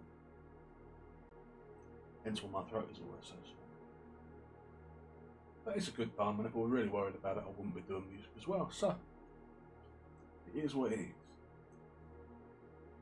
Anyway, shall we press on? I think I might have underestimated how long this is going to take us. Because that there were only 20 pages, or thereabouts, about 20 pages, and there's 60 to be had, so we may be here for a little longer than the hour and a half I thought, but we'll press on. Thoughts on the present state of American affairs. In the following pages I offer nothing more than a simple facts, plain arguments, and common sense. I have no other preliminaries to settle with the reader than that he would divest himself of prejudice and repossession, and suffer his reason and his feelings to determine for themselves he will put on, rather than that he will not put off, the true character of a man, and generously enlarge his views beyond the present day. Volumes have been written on the subject of the struggle between England and America. Men of all ranks have embarked in the controversy, from different motives and with different designs. All have been ineffectual, and the period of debate is closed. Arms is the last recourse to decide the contest. The appeal with the choice of the king, and the continent hath accepted the challenge. It has been reported that the late Mr. Pelham, who though were an able minister, were not without his faults, though on his being attacked in the House of Commons on the score that his measures were only of a temporary kind, replied, "They will last my time." Should a thought so fatal and unmanly possess the colonies in the present contest, the name of ancestors will be remembered by future generations with detestation. The sun never shone on a cause of greater worth. It is not the affair of a city, a country, a province, or a kingdom, but of a continent, of at least 1/8 part of the habitable globe. It is not the concern of a day or year and age. Posterity are virtually involved in the contest, and will be more or less affected, even by the end of time, by the proceedings now. Now is the seed time of continual union, faith and honour. The least fracture now will be like a name engraved with the point of a pin on the tender rind of a young oak. The wound will enlarge with the tree, and posterity read it in full-grown characters. By referring the matter from arguments to arms, a new area for politics is struck. A new method of thinking has arisen.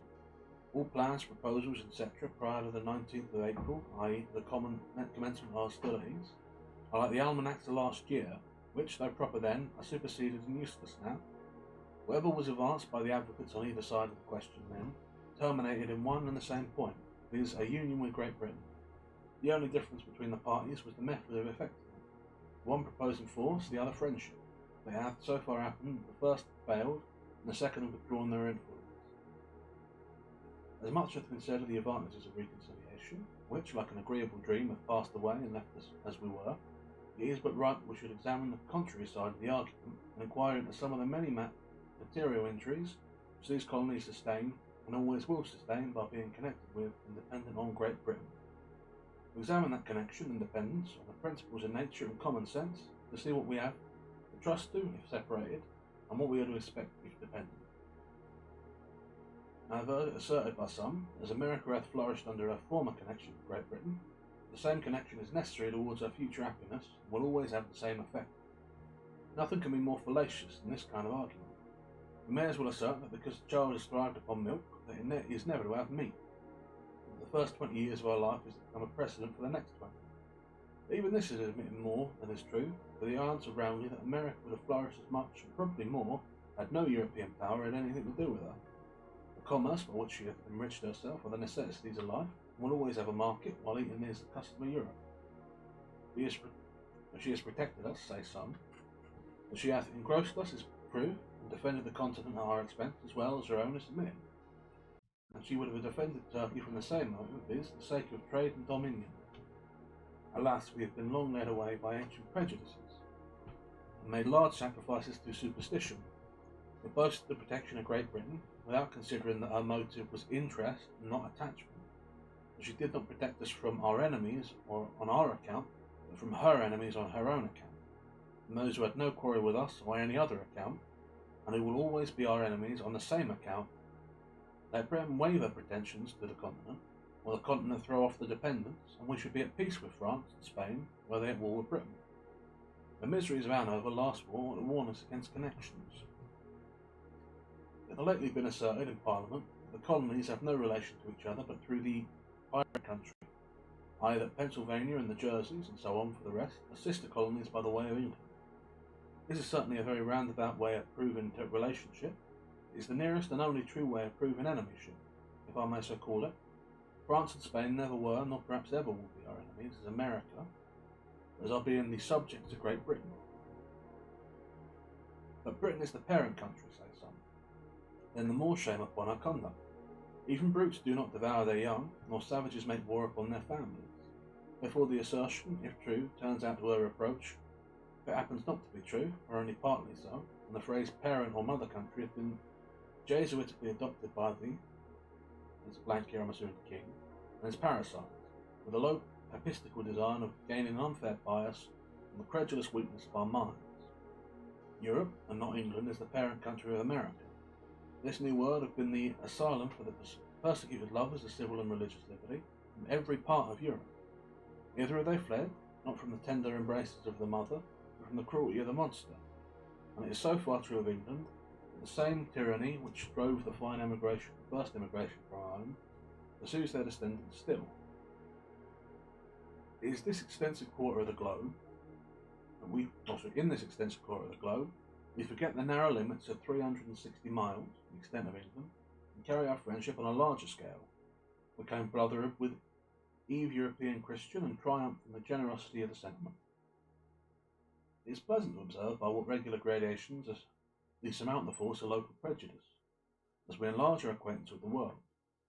A man born in any town in England, divided into parishes, will naturally associate most with his fellow parishioners, because their interests in many cases will be common, and distinguish himself by the name of neighbour. If you meet him but a few miles from home, he drops the narrow idea of street and salutes him by the name of townsman. If he travels out of the country and meet him in another, he forgets the minor divisions of street and town and calls him countryman, i.e. countyman. But if in the foreign excursions they should associate in France or any other part of Europe, the local resemblance would be enlarged into that of Englishman. And by just the parity of reasoning, all Europeans meeting in America or any other quarter of the globe are countrymen. For England, Holland, Germany or Sweden, when compared with the old, stands in the same place on the larger scale, which the decision of street, town and country do on the smaller one. Distinctions are too limited for the continental markets. Not 1/3 of the inhabitants, even of this province, are of English descent. Wherefore I reprobate the phrase of a parent or mother country applied to England only, as being false, selfish, narrow and ungenerous. But admitting that we are all of English descent, what does it amount to? Nothing. Britain, being now an open enemy, extinguishes every other name and title. And to say that reconciliation is our duty is truly possible. The first King of England, of the present line, William the Conqueror, were a Frenchman, and after peers of England the descendants were in the same country. Wherefore, by the same method of reasoning, England ought to be governed by France. Much had been said of the united strength of Britain and the colonies. In conjunction they might bid defiance to the world. This is mere presumption. The fate of war is uncertain, neither do the expressions mean anything. This continent would never suffer itself to be drained of inhabitants to support the British arms in either Asia, Africa or Europe. Besides, what are we to do with setting the world at defiance? Our plan is commerce, and that, well attended to, will secure us the peace and friendship of all Europe, because it is the interest of Europe to have America's free port. Our trade will always be a protection, and a bargain. Fairness of gold and silver will secure her from invaders. I challenge the warmest advocate for reconciliation to shew a single advantage that this continent can reap by being connected with Great Britain. I repeat the challenge. Not a single advantage is derived. Our corn will fetch its price in any market in Europe. Our imported goods must be paid for by them where we will.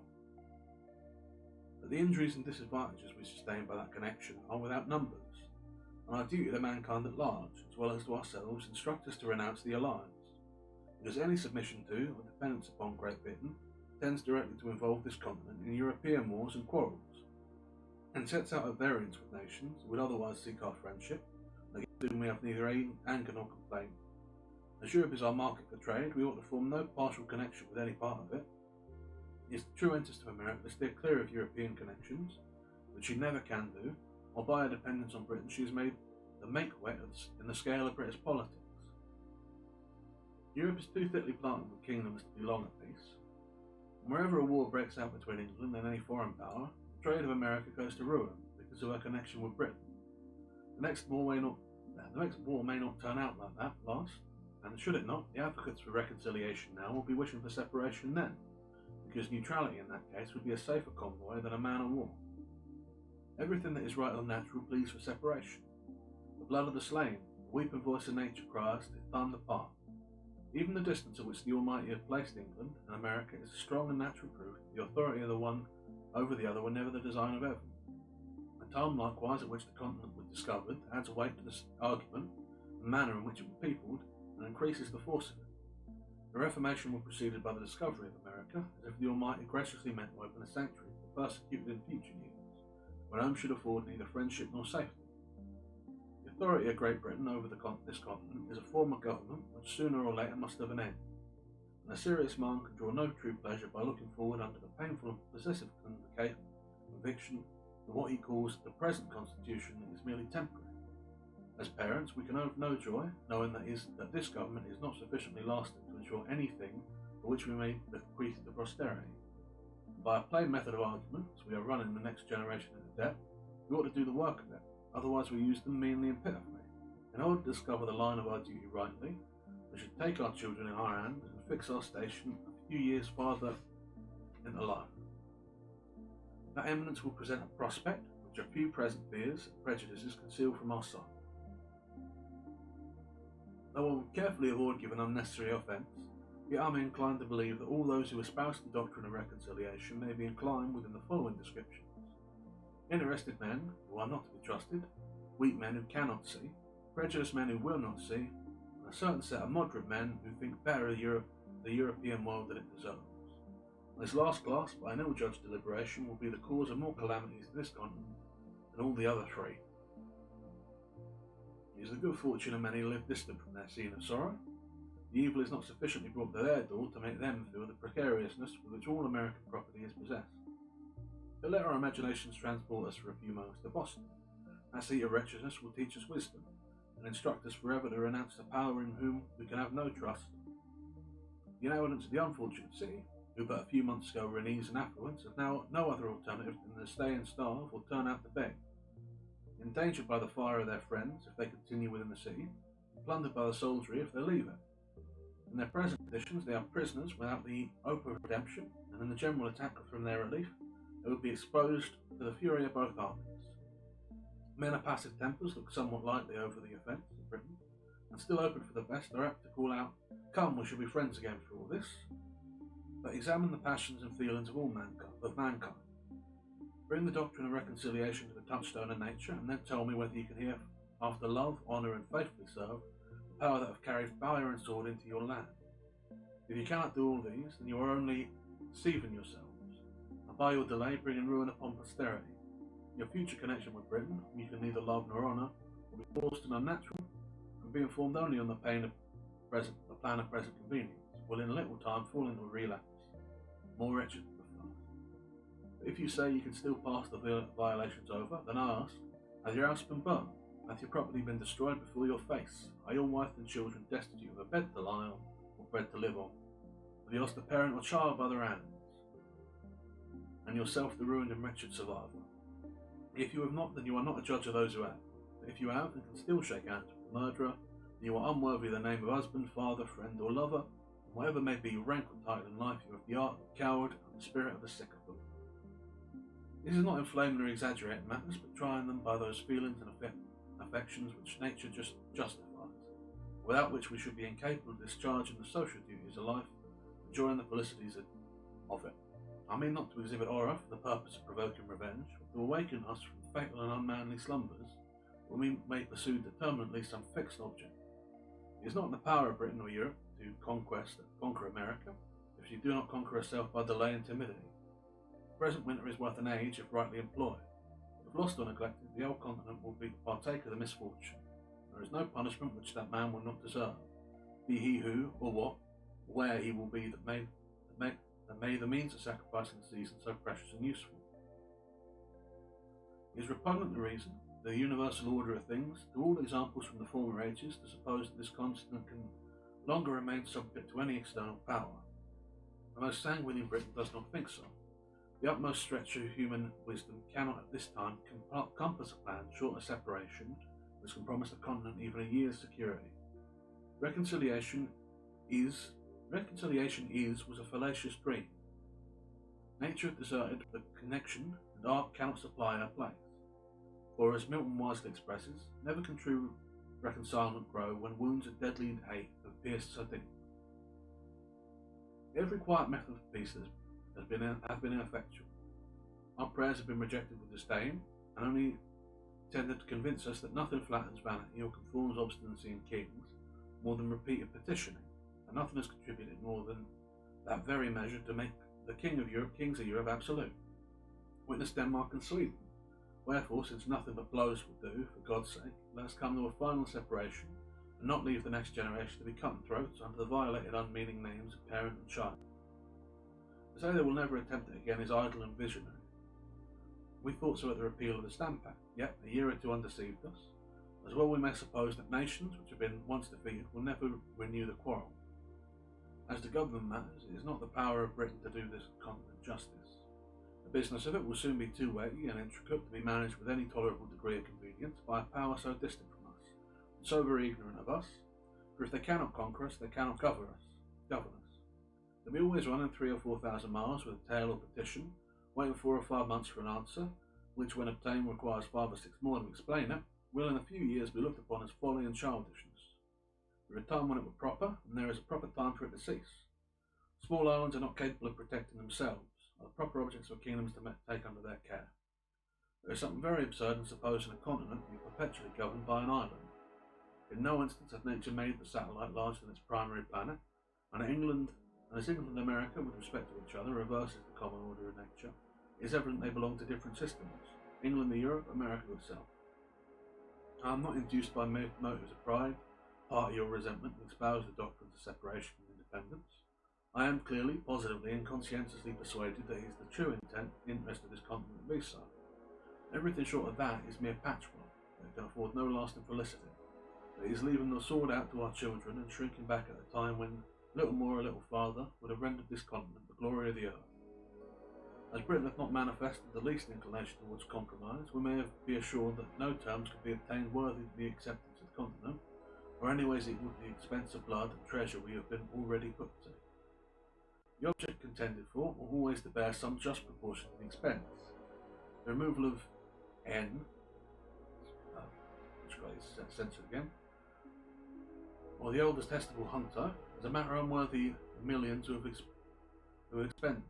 Temporary stoppage of trade was an inconvenience which would have sufficiently balanced the repeals of all the acts complained of, and such repeal has been obtained.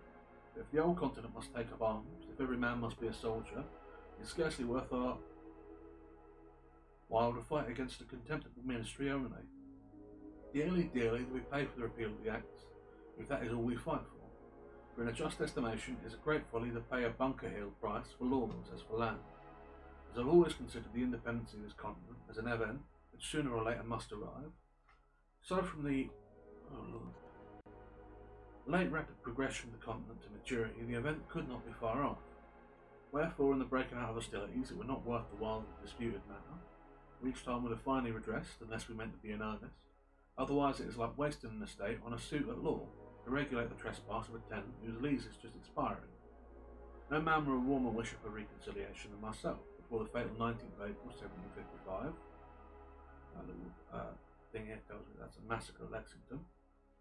But the moment that event of that day were made known, I rejected the hardened, sullen-tempered Pharaoh of another sense of line, forever, and disdain the wretch that with the pretentious title of father of his people can unfeel in the ear of their slaughter, and composedly sleep with their blood upon his soul. But admitting that matters were now made up, what would be the event? I answer the ruin of the continent, and that for several reasons. First, the powers of governing still remain in the hand of the king. He will have a negative over the old legislation of this continent, and hath he assured himself is such an inveterate enemy to liberty, and has given such a thirst for arbitrary power, is he, or is he not, a proper man to say to these colonies, we shall make no laws but what are pleased? And is there any inhabitant in America so ignorant as not to know that according to what is called the present constitution, this continent can make no laws but what the king gives leave to? And is there any man so unwise as not to see that, considering what has happened, he will suffer no law to be made here but such as suits his purpose? We may be as effectively enslaved by the want of laws in America as by submitting to laws made for us in England. After matters are made up, as it is called, can there be any doubt that the old power of the crown will be exerted to keep this continent as low and humble as possible? Instead of going forward, we shall go backward, or be perpetually quarrelling or ridiculously petitioning. We are already greater than the king wishes to be, and will he not hereafter endeavour to make us less?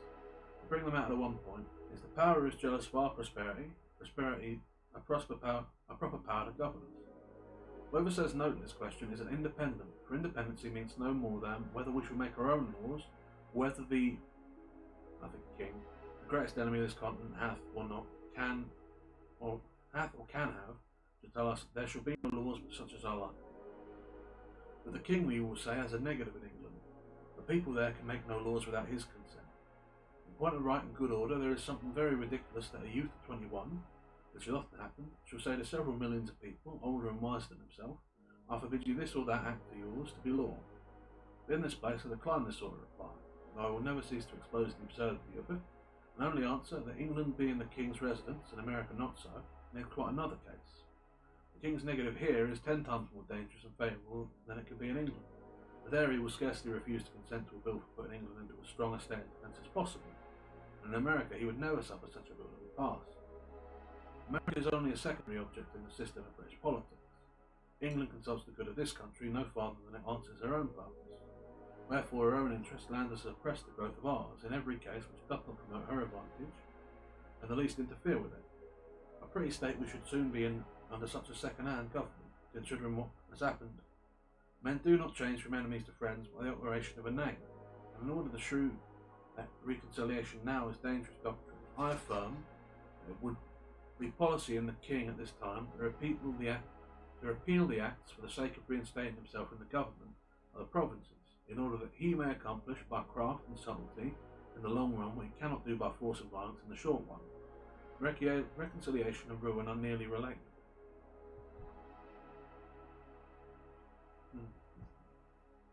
Secondly, that even as the best terms which we can expect to obtain can amount to no more than a temporary expedient, for a kind of government by guardianship which can last no longer than until the colonies come of age. So the general face and state of things in the interim will be unsettled and unpromising. Emigrants of property will not choose to come to a country whose form of government hangs but by a thread, and who is every day tottering on the brink of commotion and disturbance. The numbers of the present inhabitants would lay hold of the interval to dispose of their effects and quit the colony. The most powerful of all arguments is that nothing but independence, i.e. a continental form of government, can keep the peace of the continent and preserve it inviolate from civil wars. I dread the event of a reconciliation with Britain now, as it is more than probable that it will be followed by a revolt somewhere or other, the consequence of which may be a far more fatal than all the malice of Britain. Thousands are already ruined by British barbarity. Thousands more will probably suffer the same fate. Those who have other feelings than us who have nothing suffered, all they now possess is liberty. What they before enjoyed is sacrificed to a service, and having nothing more to lose, they disdain submission. Besides, the general temper of the colonies towards a British government will be like that of a youth who is nearly out of his time, and will care very little about her, and a government which cannot preserve the peace is no government at all. And in that case we pay our money for nothing, and pray that it was what Britain can do, whose power will be only on paper, should a civil tumult break out the very day after reconciliation. I have heard some men say, many of whom I believe spoke without thinking, they dreaded an independence, and fearing that it would produce civil wars. It is but seldom that our first thoughts are truly correct, and that is the case here. There are 10 times more to dread from a patched-up connection than from independence. I make the sufferer's case my own. I protest that were I driven from house and home, my property destroyed, and my circumstances ruined, and as a man sensible of injuries, I could never relish the doctrine of reconciliation, or consider myself bound thereby. The colonies have manifested such a spirit of good order and obedience to continental government as is sufficient to make every reasonable person easy and happy on that head. No man can assign the least pretence for his fears on any other grounds than such as are truly childish and ridiculous. One colony will be striving for superiority over another. Where there are no distinctions, there can be no superiority. Perfect equality affords no temptation. The republics of Europe are all, we may say, in peace. We may say always in peace. Holland and Switzerland are without wars, foreign or domestic. Monarchical governments, it is true, are never long at rest. The crown itself is a temptation to enterprising ruffians at home. And that degree of pride and insolence ever attendant on regal authority swells into rupture with foreign powers in instances where a republican government, by being formed on more natural principles, would negotiate a mistake. If there is any true cause of fear respecting independence, it is because no plan is yet laid down. Men do not see their way out. Wherefore, as an opening of that business, I offer the following hints at the same time as modestly affirming that I have no other opinion of them myself. They may be the means of giving rise to something better. Could the straggling thought of individuals be collected, they would frequently form materials for the wise and able men to improve to useful manners. I'm going to take a break here. This chapter's running long and there's still no sight at the end of it. Oh, the bloody lightning. Just check. Okay, so there's 6.5 more pages in this chapter. Just going to pause here to take a drink. I'll hold off on my commentary, but I was impressed by this one as the last day.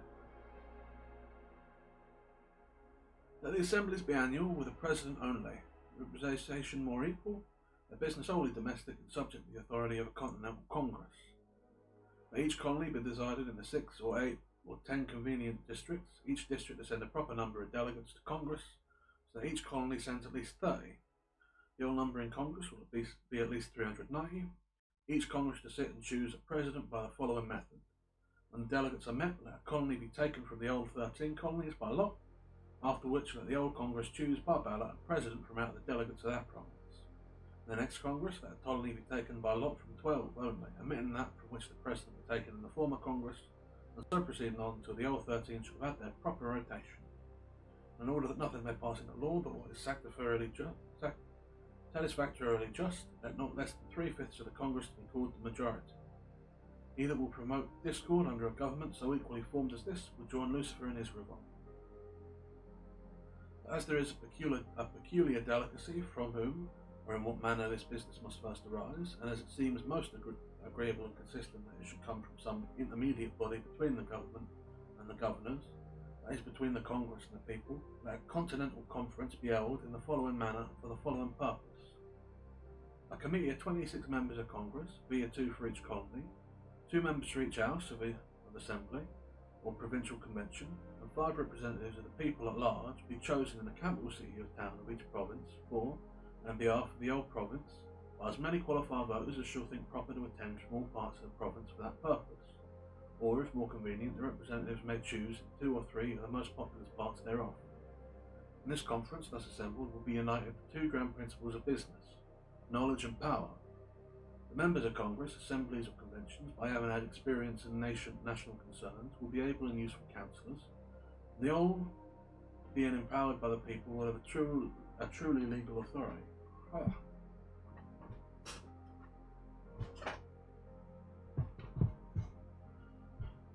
The conferring members being met, let their business be to frame a continental charter, or charter of the United Colonies, answering to what is called the Magna Charta of England, fixing the number and manner of choosing members of Congress, members of Assembly with their date of sitting, drawing the lines of business and jurisdiction between them, always remembering that our strength is continental, not provincial.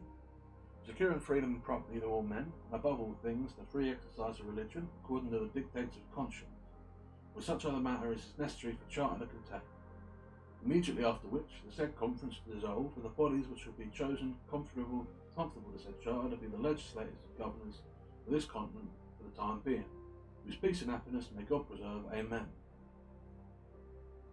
Should any body of men be hereafter delegated for this or some other similar purpose, offer them the following extracts from the wise observer on governments, Dragonetti.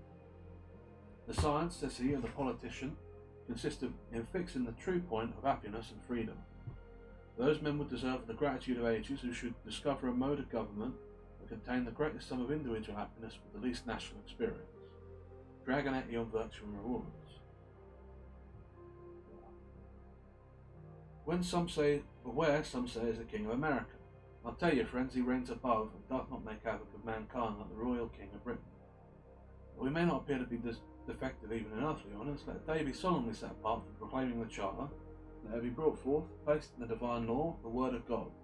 Let a crown be placed thereupon, by which the world may know that so far as we approve of monarchy, in America the Lord is king. For in absolute government, the king is law, so in free countries that the law ought to be king. And there ought to be no other. Lest any ill use should afterwards arise, that the crown at the conclusion of the ceremony be demolished and scattered among the people whose right it is.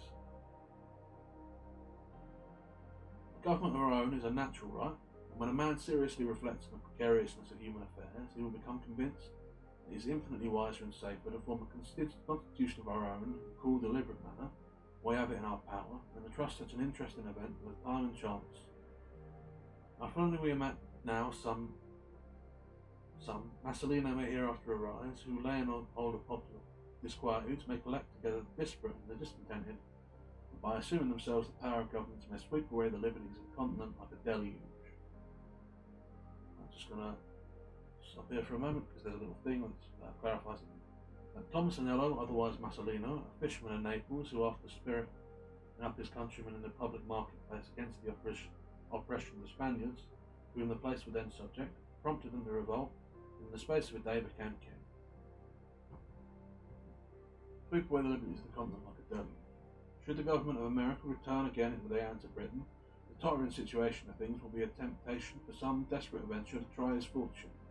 And in such a case, what relief can Britain give?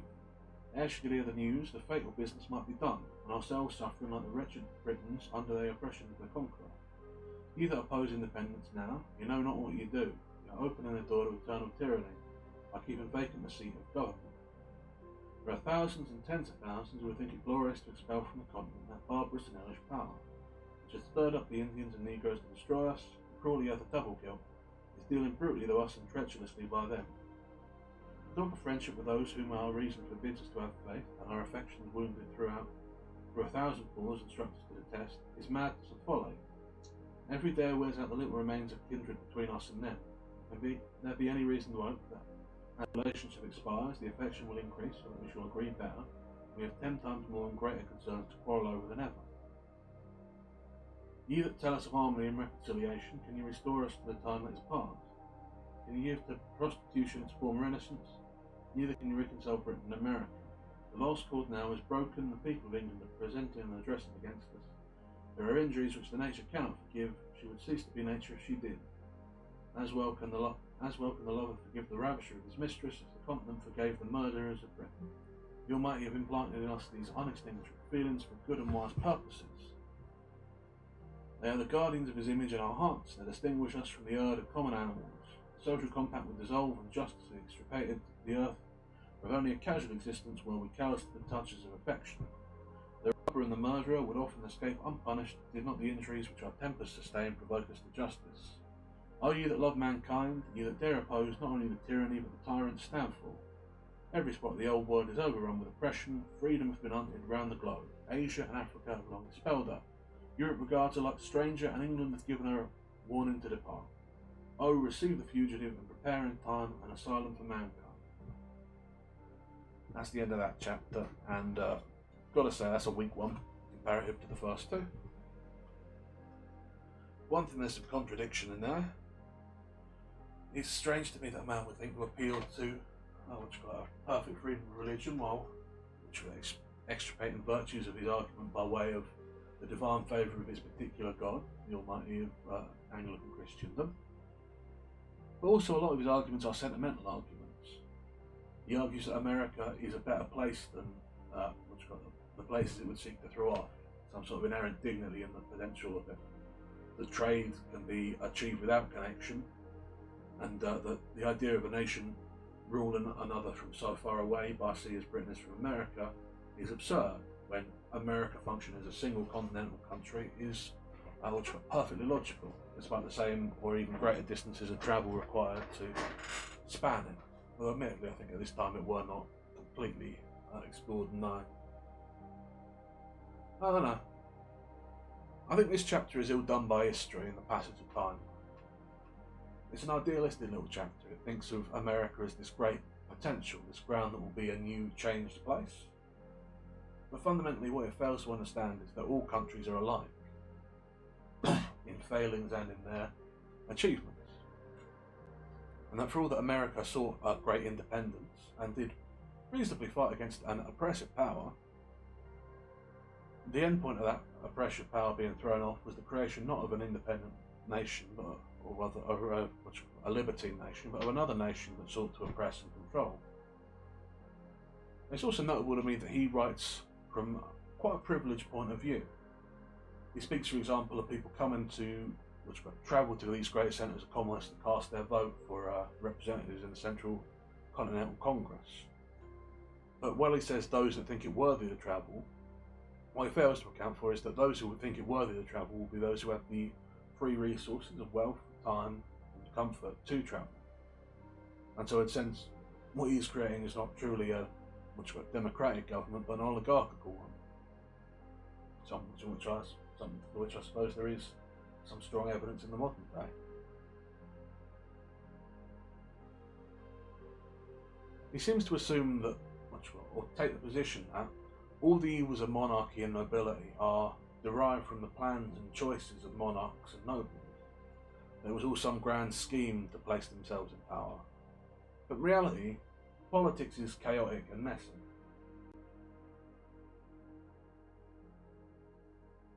You cannot perfectly control the nature of things. You can set out to a good end, but at any time you choose to raise war in art, which would take arms up against a person, you bring conflict. And inevitably a country is a country with its own self-interests and negative choices made. In the last chapter, was it chapter 4, he claims that war is the prerogative of kings, something only their vanity brings about. And yet America, a country with no king, seeks to itself bring war against Britain in rebellion. I'm sure there's an argument to be made that it is the King of England's arrogance that is bringing about this war. But conflict is conflict. He paints a very pretty picture, and he demands very high things, makes a lot of impassioned speeches, but a lot of his rhetoric falls flat, because he's not a person out there fighting and dying. There's no evidence that he himself has lost people to the evils that he speaks of. I don't know, he strikes me as a fop, maybe. Someone who talks the talk, but who would walk the walk. Maybe it's unfair of me. But he's sort of making poetic arguments here and appealing to, I don't know, higher morality that, well, again, I think the facts of history are sort of undermined him. He creates this idea of a great perfect continent, an ideal world, a utopia, and given that it has not emerged, it's greatly undermined. Not to say that his cause wasn't just. The Americans did suffer under the British, it's just that they'd thrown off their yoke. They did not become great equalisers and civilisers. They did their own monstrous things, as is every country in the world.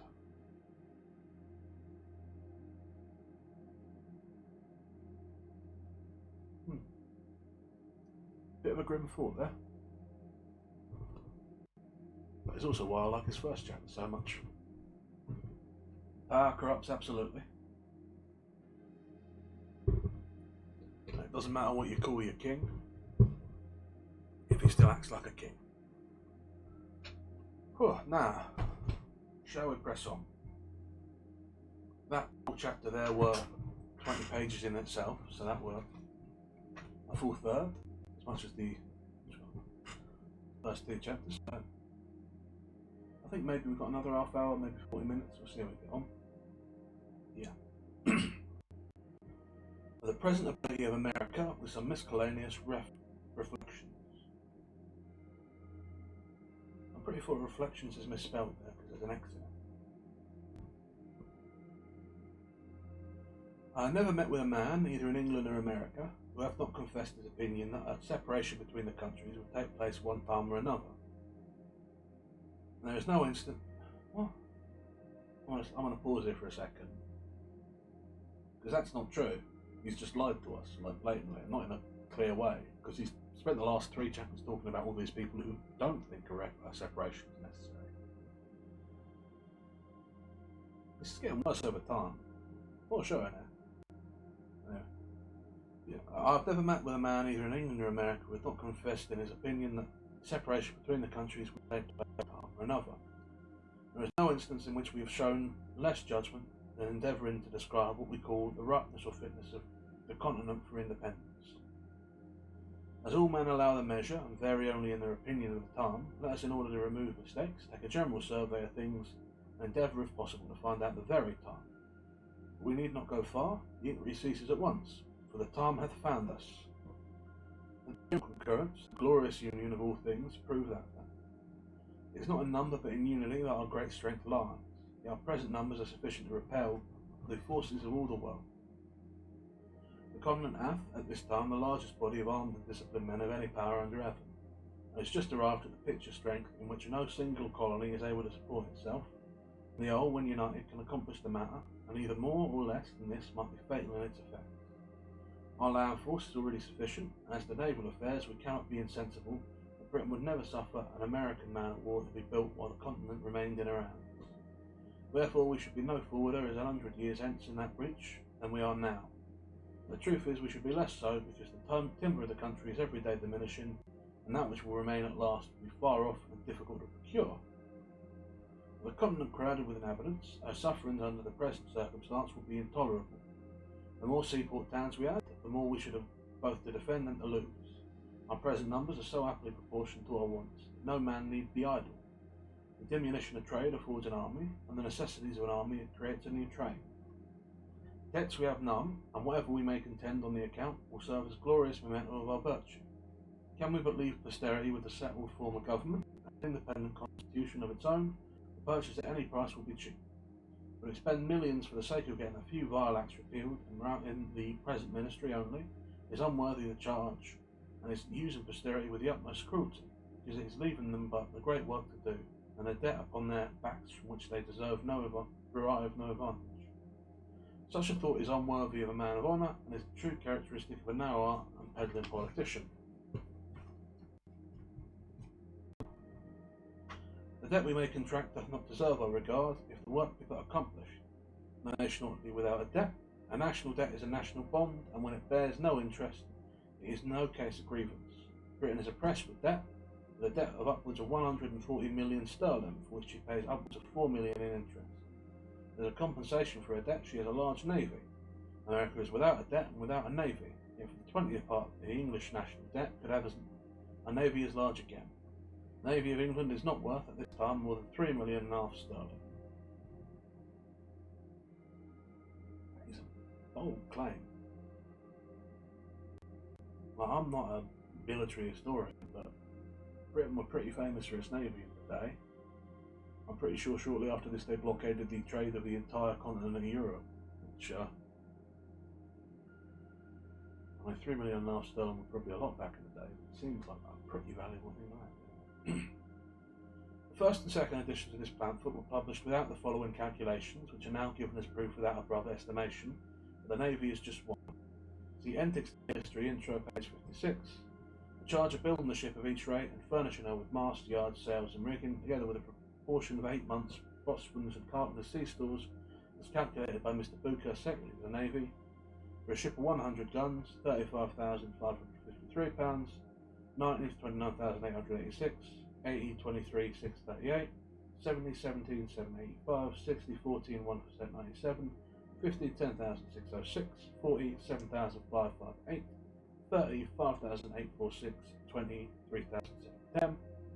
And from hence it is easy to sum up the value or cost rather of the old British Navy, which in the year 1757, when it was at its greatest glory, consisted of the following ships and guns: 600 gun ships, 25,000 per comes to a total of 230,000, 12 90 gun ships for a total of 358, 632,000, 12 80 guns, 283,656, 43 70 gun ships, 746,755, 35 60 gun ships, 496,895, 40 50 gun ships, 424 240, 45 40 gun ships, 340 110, 58 20 gun ships, 250,180, sloops, bombs, and fire ships, one with another at 2,000, plus 85 of those, 2,000 each for 170. Remains for guns, it cost total of 3,266,786, 86. Remaining for guns, 233,214 for a total of 3.5 million. What should I make my boatswains and carpenters these stores? I mean, yeah, I guess.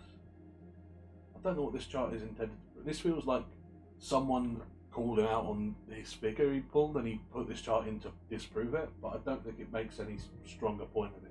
And I also don't know that I did a great job conveying it. It's not very readable. Right. No country on the globe is so happily situated, so internally capable of raising a fleet as America. Tar, timber, iron, and cordage are a natural produce. We need go abroad for nothing, whereas the Dutch, who make large profits by hiring out ships of war to the Spanish and Portuguese, are obligated to import most of the materials they use. What view the building of a fleet as an article of commerce, it being the natural manufacture of this country. It is the best money we can lay out. A navy, when finished, is worth more than its cost. And it is that nice point in national policy in which commerce and protection are united. Let's build. If we want them not, we can sell, and by that means replace our paper currency with ready gold and silver. In point of man in a fleet, people in general run into great errors. It is not necessary that 1/4 part should be sailors. A terrible privateer, Captain Death, stood the hottest engagement of any ship last war. He had not 20 sailors on board, while complement of men were upward of 200. A few able and social sailors will soon instruct a sufficient number of active landmen in the common work of the ship. Therefore, we can never be more capable of beginning on maritime matters than now, while our timber is standing, our fisheries blocked up, and our sailors and shipwrights out of employ. Men of war of 70 and 80 guns were built 40 years ago in New England, and why not the same now? Shipbuilding is America's greatest pride, and in which she will in time excel the old world. In fact, the great empires of the East are mostly inland, and consequently excluded from the possibility of roving her. Africa is in a state of barbarism, and no power in Europe hath either such an extent or coast, or such internal supply of materials. Where nature hath given the one, she has withheld the other. To America only hath she been liberal of both. The vast empire of Russia is almost shut out from the sea, wherefore a boundless forest of tar, iron, and cordage are only articles of commerce. In point of safety, ought we to be without a fleet? We are not the little people now which we were 60 years ago. At that time we might have trusted our property in the streets or fields rather, and slept securely without locks or bolts to our doors or windows. The case now is altered, and our method of defence ought to improve with our increase of prosperity. A common pirate 12 months ago might have come up to Delaware and laid the city of Philadelphia under instant contribution for what sum he pleased, and the same might have happened to other places. Any daring fellow in a brig of 14 or 16 guns might have robbed the old continent and carried off $500,000 of money. These are circumstances which demand our attention and point out the necessity of naval protection. Just going to pause here. I don't have the context here to say whether or not he's right in this matter. I'm sort of inclined to doubt him a bit though. Like, this sounds like a very extreme argument to be made. You might have the materials for shipbuilding, but whether you have the expertise in that is one thing. And also he's making quite sweeping statements here, which I just generally sort of am distrustful of. But I might be wrong here. This is just gut feeling. He might be entirely right and I could be wrong. I lack context. Some perhaps will say that after we have made it up with Britain, she will protect us. Can we be so unwise as to mean that she shall keep a navy in our harbours for that purpose? Common sense will tell us that the power which hath endeavoured to subdue us is of all others the most improper to defend us. Conquest may be effected under pretence of friendship, and ourselves, after a long and brave resistance, be at last cheated into slavery. If her ships are not now to be admitted into our harbours, I would ask, how is she to protect us? A navy 3 or 4 thousand miles off can be of little use, and on sudden emergencies none at all. Wherefore, if we must hereafter protect ourselves, why not do it for ourselves? Why do it for another? The English list of ships of war is long and formidable, but not a tenth part of them are at any one time fit for service. Numbers of them not even being, yet their names are pompously continued in the list if only a plank be left of the ship. Not a fifth part of such are fit for service can be spared on any one station on one time. The East and West Indies, Mediterranean, Africa, and other parts of which Britain extends her claim make large demands upon her navy.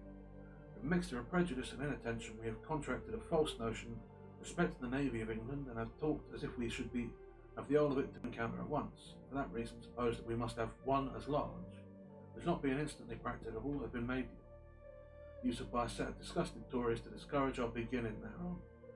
Nothing can be further from the truth than this, for if America had only a 20th part of the naval force of Britain, she would be by far and over a match for her, because as we neither have nor claim any foreign dominion, our whole force would be employed on our own coast.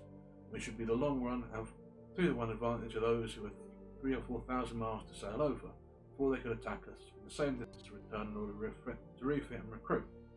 And although Britain by her fleet hath a check over our trade to Europe, we have as large a one over her trade to the West Indies, which by laying in the neighbourhood of the continent is entirely at its mercy.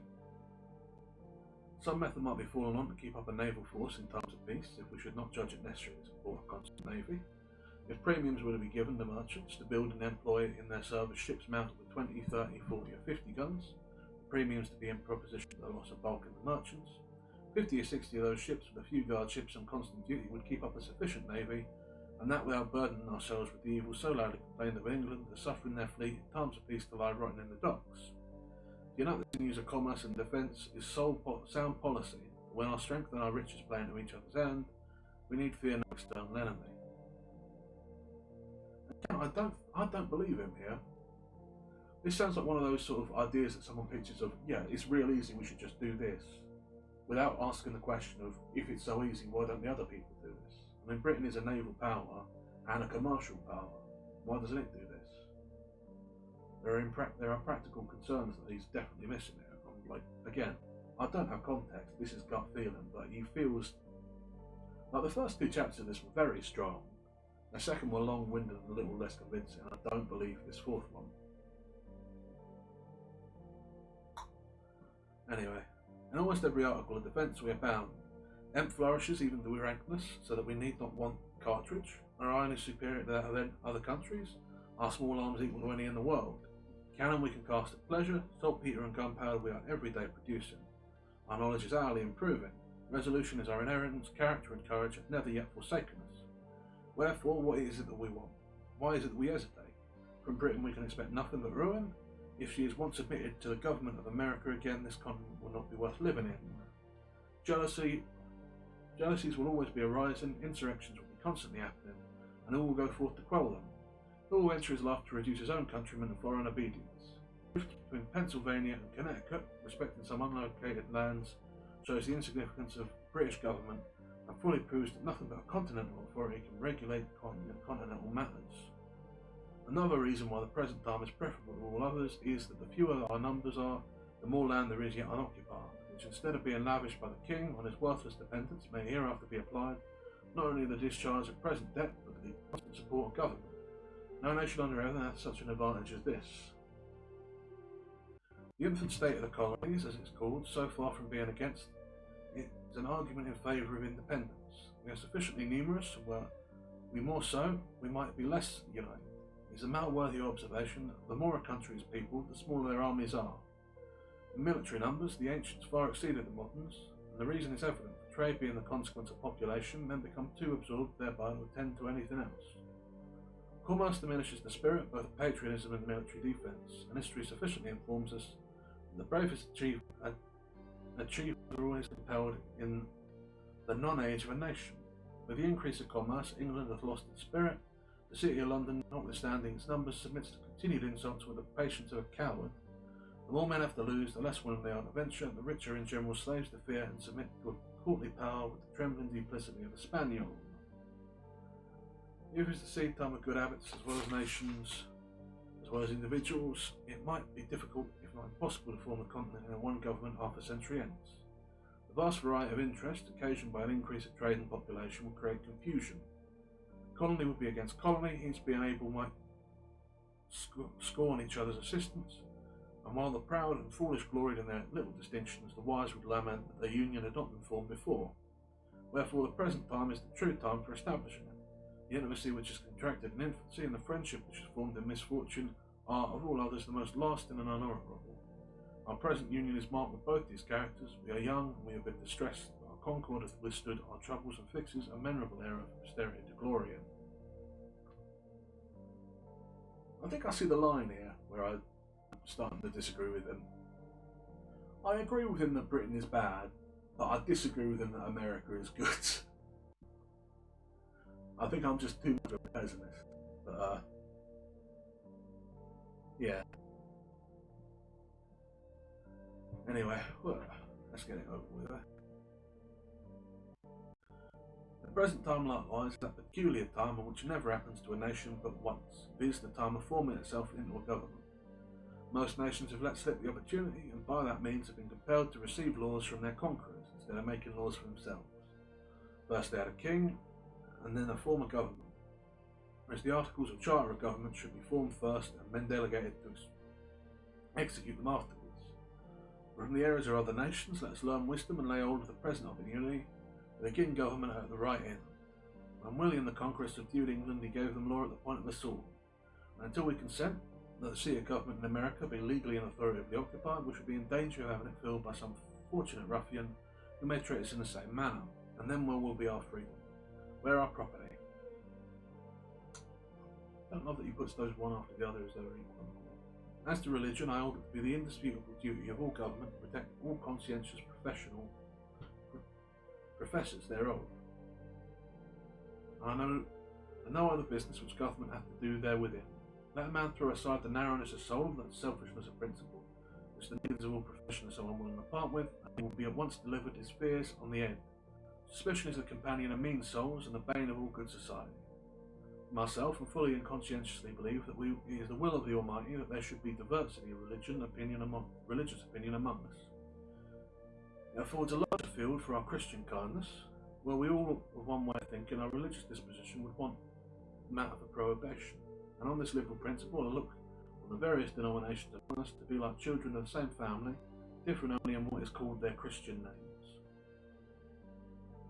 On page 54, I threw out not a few thoughts on the propriety of a continental charter, for I only presume to offer hints, not plans. And in this place I take the liberty of remembering the subject by observing the charter to be understood as a bond of solemn obligation, which the whole enters into to support the rights of every separate part, whether a religious person, freedom, or property. A firm bargain and a right reckoning make long friends.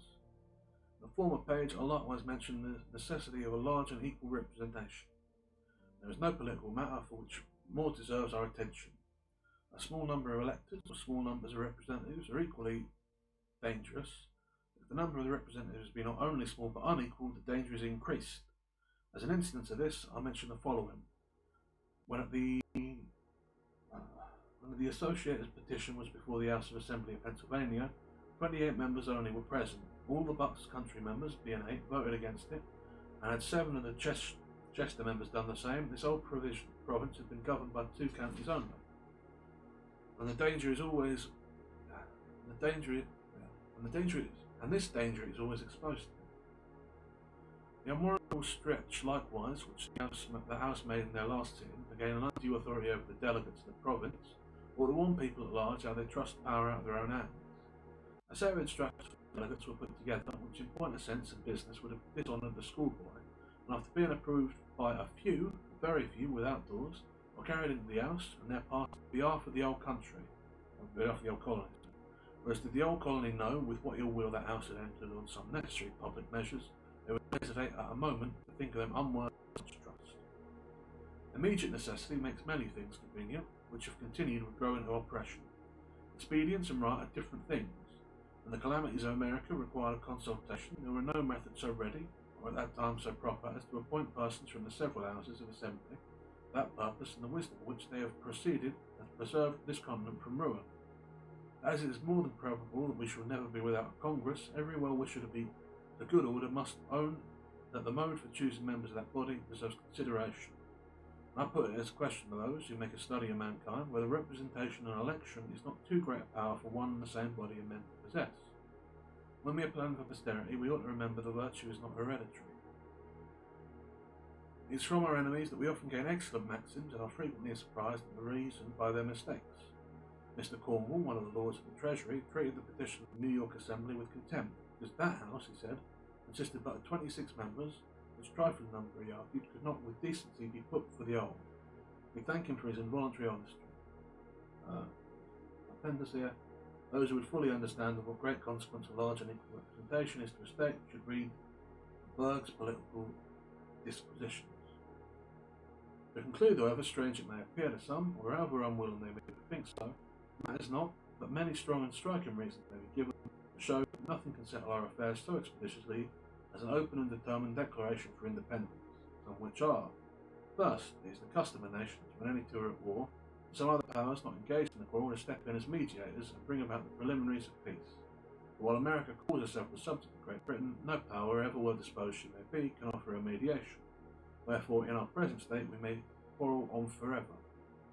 Secondly, it is unreasonable to suppose that France or Spain will give us any kind of assistance if we mean only to make use of that assistance for the purpose of repairing the breach and strengthening the connection between Britain and America, because those powers would be sufferers by the consequences. Thirdly, while we profess ourselves to the subjects of Britain, we must, in the eyes of foreign nations, be considered as rebels.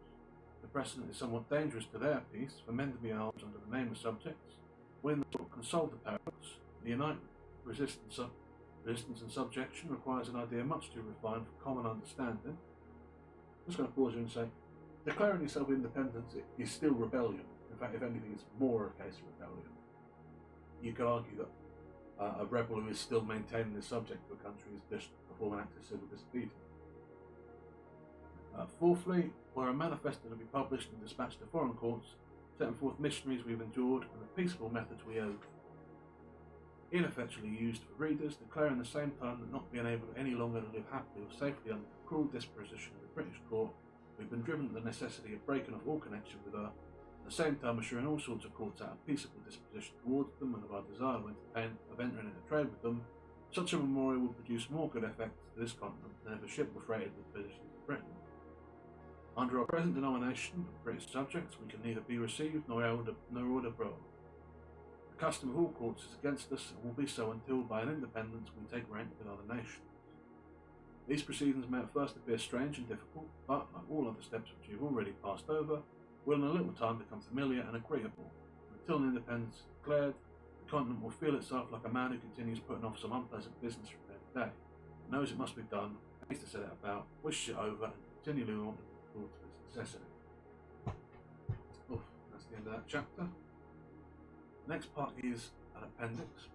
We'll see if that is need for reading. Let's take our thoughts first. Drink of water. Again, I find many of his arguments here significantly less compelling than, especially the first chapter. He signals a need for independence in collection with foreign powers, and yet in the same breath he seeks to have France or Spain intervene on their behalf inside of a war, which, given that they are enemies of Britain, would necessarily be in favour of the Americas, thus creating a connection. Of course, that did happen. France did side with them on the war, and that did create a connection, which then America failed to meet come the eve of the Revolution, which, I mean, sort of undermines a lot of his points about honour and the rights and necessity of men as well. But yeah, I mean, other than that, he supposes a lot of potential in America that seems largely based only on his own ideas of what the nation might be. And again, I think maybe I'm judging it unfairly, because I have the benefit of posterity to see that much of what he seemed to envision did not come to pass. At the same time, it does bother me how, I think twice now in the text, he has referred to the potential of Britain retaking authority over the America as rendering its inhabitants as slaves, which is an odd thing to take from a man supporting the independence of a nation that still, at this time, practiced slavery pretty significantly. Like, I understand his meaning, but it does, again, show a sort of, a privileged position on his part that undermines a lot of what I would otherwise consider to be genuinely good points in most cases.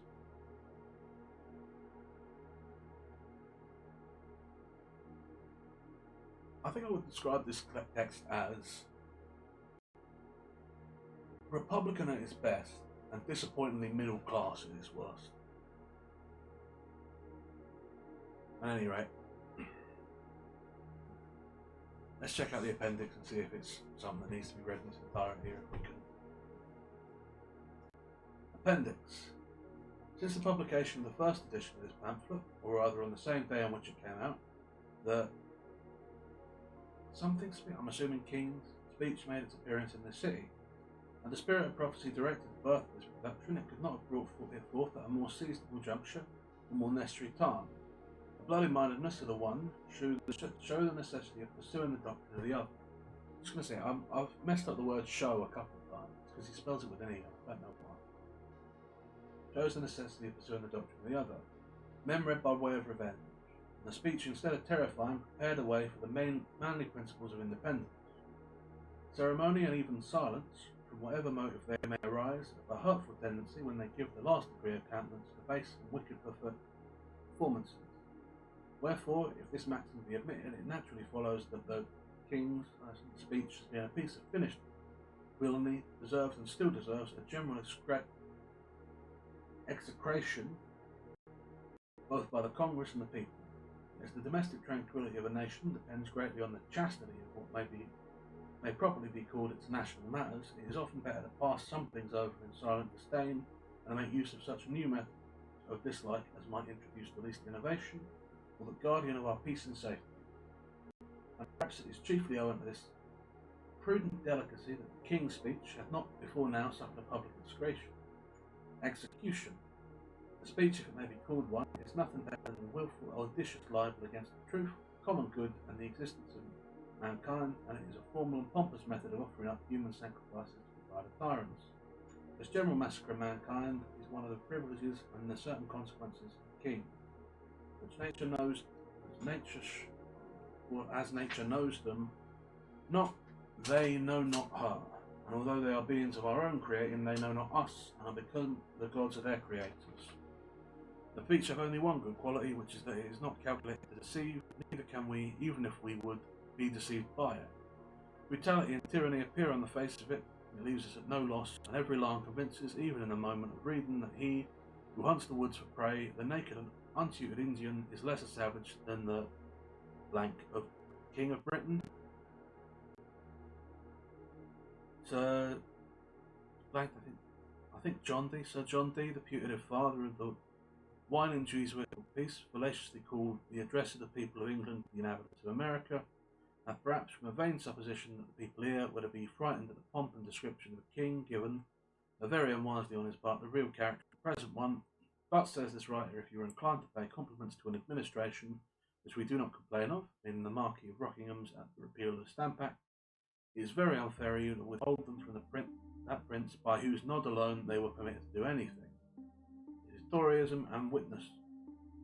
Here is idolatry without mass, and he who can calmly hear and digest such doctrine hath forfeited his claim to rationality. Apostate from the order of manhood, and ought to be considered as one who hath not only given up proper dignity a man, but sunk himself beneath the rank of animals, and contemptibly crawled through the world like a worm. However, it matters very little now what the King of England either says or does. Wickedly broken through every moral and human obligation, trampled nature and conscience beneath his feet, and by a steady and constitutional spirit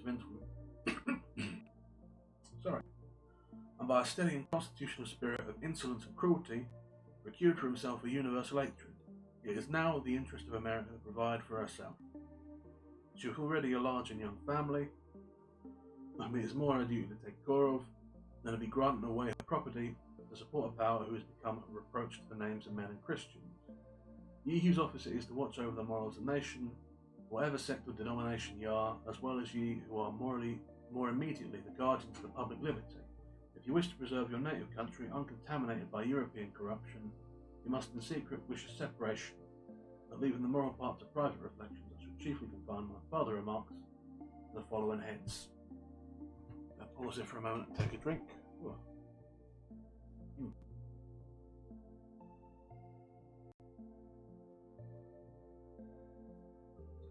That tickle in my throat's really acting up. Okay. Right.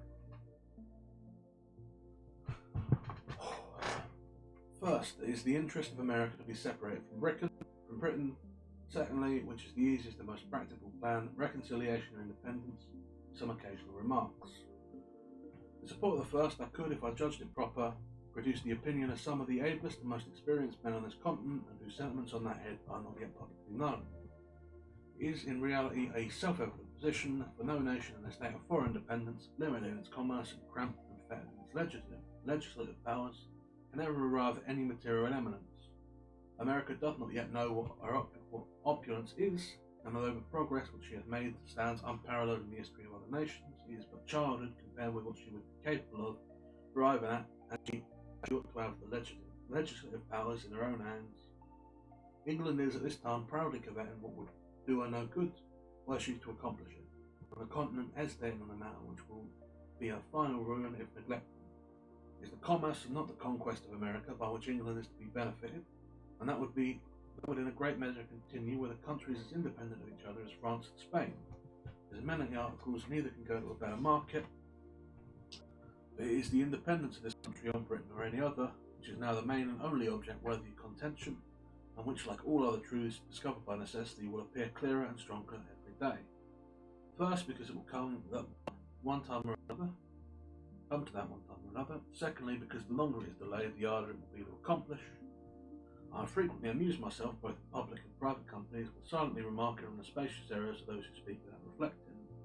And among the many which I have heard, the following seems the most general, viz. That I had this rupture happened 40 or 50 years hence instead of now, the continent would have been more able to have shaken off the dependence. To which I reply that our military ability at this time arises from the experience gained in the last war, which in 40 or 50 years' time would have been totally extinct. The continent would not, by that time, have had any general or even a military officer left, and we, or those who may succeed us, would have been as ignorant of martial matters as the ancient Indians, and as the single position closely attended to will unanswerably prove, the present time is preferable to all others. The argument turns thus. At the conclusion of the last war we had experience but wanted numbers, and 40 or 50 years hence we should have numbers without experience. Wherefore the proper point of time must be some particular point between the two extremes, in which a sufficiency of the former remains, and a proper increase of the latter is obtained, and that point of time is the present time. The reader will pardon this digression, as it does not properly come under the head of I first set out with, and to which I again return to by the following position viz. Should affairs be patched up with Britain, and she to remain the governing and sovereign power of America, which as matters and our circumstances is given up the point entirely, we should deprive ourselves from the very means of sinking the debt which we have or may contract. The value of the backlands, which some of the provinces are clandestinely deprived of, and the unjust extensions of the limits of Canada, valued only at £5 sterling per 100 acres, amount to upwards of 25 million Pennsylvania current, and the quit rents at 1 penny sterling per acre for 2 million yearly.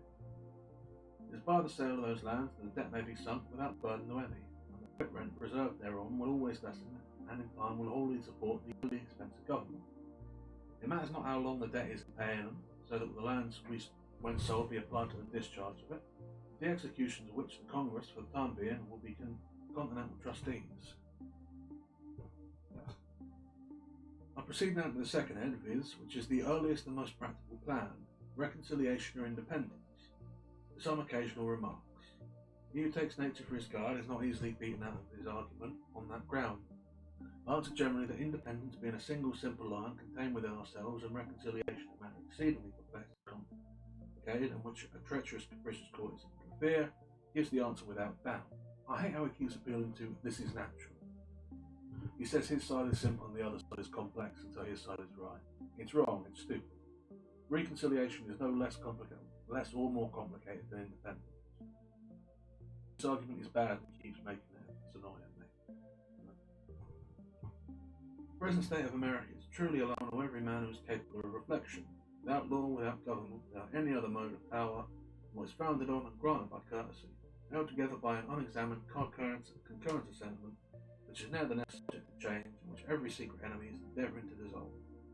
Our present condition is legislation without law, wisdom without a plan, constitution without a name, and what is strangely astonishing, perfect independence contending for dependence.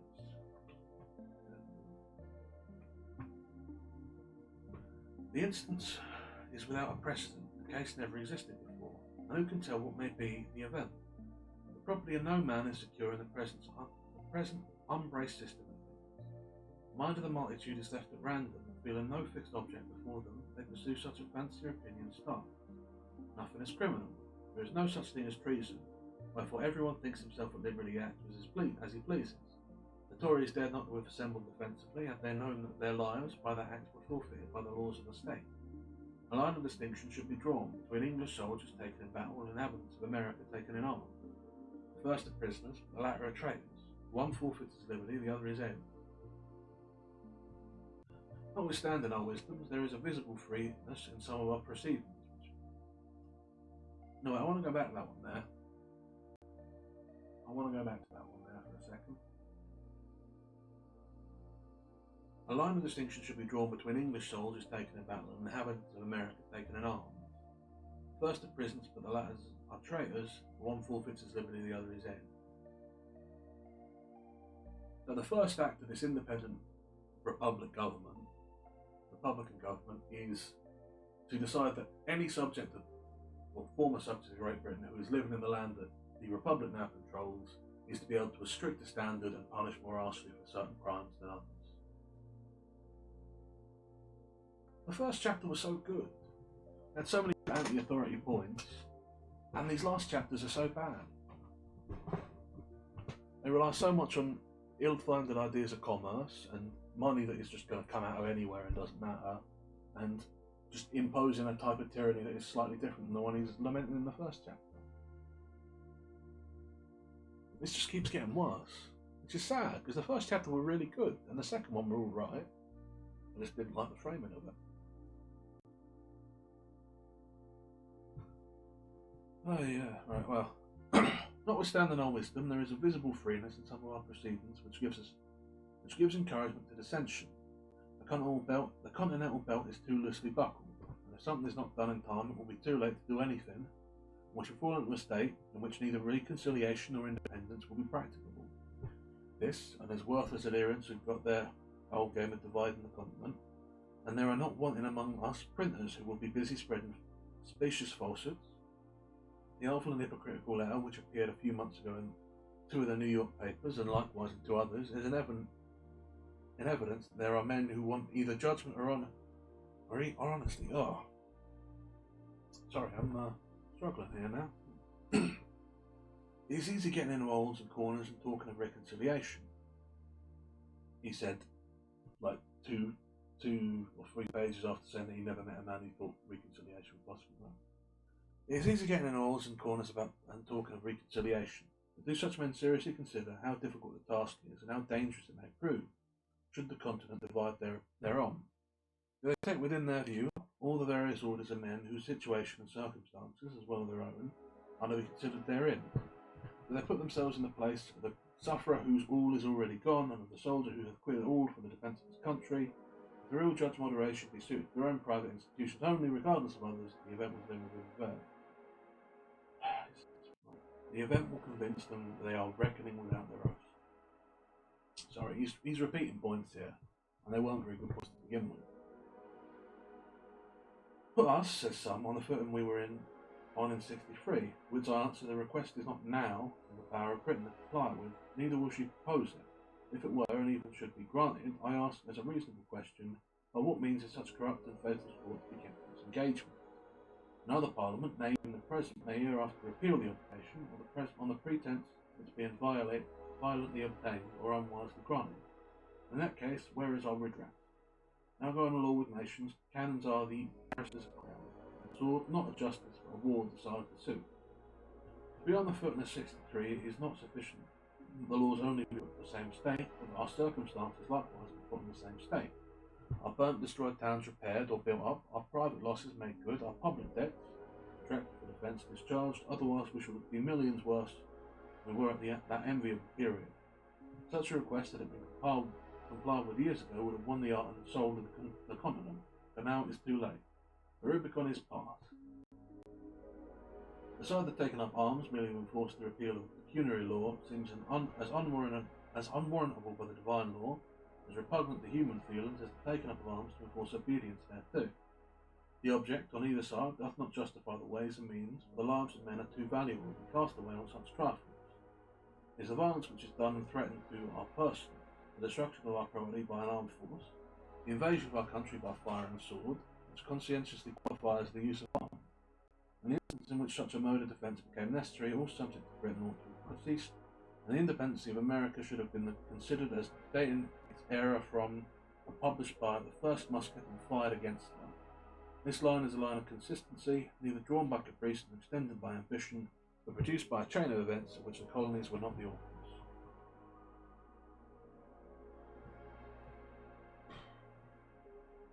See, I broadly agree with these points, but they make themselves much less impactful by a man who, not 2 pages ago, were arguing that anyone who took up arms on behalf of Britain against America should be shot for a traitor. If Britain does violence to enforce its laws, then Britain is no longer our sovereign. But if anyone breaks our laws, death. This man strikes me as an hypocrite. I really was enjoying the first. Right, I'm gonna stop now, and I'm just gonna push through the last things. I shall conclude these remarks with the following timely and well-intended hints. We ought to reflect that there are 3 different ways by which an independency may be hereafter effected, and that one of these 3 will one day or other be the fate of America, viz., by the legal voice of the people in Congress, by a military power, or by a mob. It may not always happen that our soldiers are citizens, and the multitude of a body of reasonable men. Virtue, as I have already remarked, is not hereditary, neither is it perpetual. Should an independency be brought about by the first of these means, we have every opportunity and every encouragement before us to form the noblest, purest constitution on the face of the earth. We have it in our power to begin the world over again. A situation similar to the present had not happened since the days of Noah until now. The birthday of a new world is at hand, and a race of men, perhaps as numerous as all Europe contains, either received their portion of freedom from the event of a few months. The reflection is awful, and in this point of view, how trifling and how ridiculous do the little paltry cablings of a few weak or interested men appear when weighed against the business of a world. Should we neglect the present favourable and inviting period, and an independence be hereafter affected by any other means, we must charge the consequences to ourselves, for those rather whose narrow and prejudiced souls are habitually opposing the measure without either inquiring or reflecting. Our reasons, given in support of independence, which men should rather privately think of, and be publicly told of. We ought not now to be debating whether we should be independent or not, anxious to accomplish it on firm, secure, and honourable basis, uneasy rather that it is not yet begun upon. Every day convinces us of its necessity. Even the Tories, if such beings yet remain among us, should of all men be the most solicitous to promote it, whereas the appointment of committees at first protected them from popular rage, so wise and well-established form of government would the only certain means to continue it securely to them. Wherefore, if they have not virtue enough to be Whigs, they ought to have prudence enough to wish for independence. In short, independence is the only bond that can bind and keep us together. We shall then see our object when our ears will be legally shut against the schemes of an intriguing as well as cruel enemy. We shall then too be on proper footing to treat with Britain, for there is reason to conclude the pride of the court will be less hurt by treating with the American states for the terms of peace than with those whom she denominates rebellious subjects for terms of accommodation. It is our delay in it that encourages her to hope for conquest, and our backwardness tends only to prolong the war. As we have, without any good effect there for him, withheld our trade to the obtain a redress of our grievances, let us now try the alternative by independently redressing them ourselves, and then offering to open trade. The mercantile and reasonable part of England will be still with us, because peace with trade is preferable to war without it. And if this offer be not accepted, other courts may be applied to. On this grounds I rest the matter, and as no offer hath yet been made to refute the doctrines contained in the former edition to this pamphlet, it is negative proof that either the doctrine cannot be refuted, or that the party in favour of it are too numerous to be opposed. Wherefore, instead of gazing at each other with suspicious or doubtful curiosity, let each of us hold out to his neighbour the hearty hand of friendship, and unite in drawing a line which, like an act of oblivion, shall bury in forgetfulness every form of dissension. The names of Whig and Tory be extinct, and let none other be heard among us than those of a good citizen, an open, resolute friend, and a virtuous supporter of the rights of mankind, and the free and independent state of America.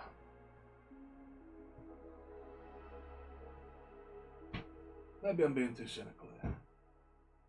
Maybe the man really is well intentioned and he's just misspeaking in the little trivialities that I pointed out, but I don't know. The whole thing smacks of dishonesty to me.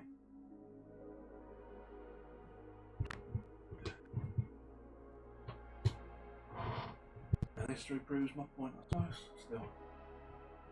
Right, there is the afterword here.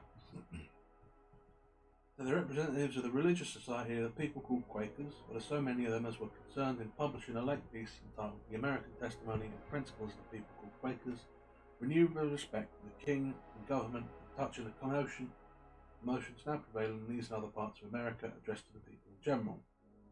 The writer of this is one of those of you who never dishonours religion either by ridiculing or calling it any denomination whatsoever. To God and not man are all men accountable and destroy religion.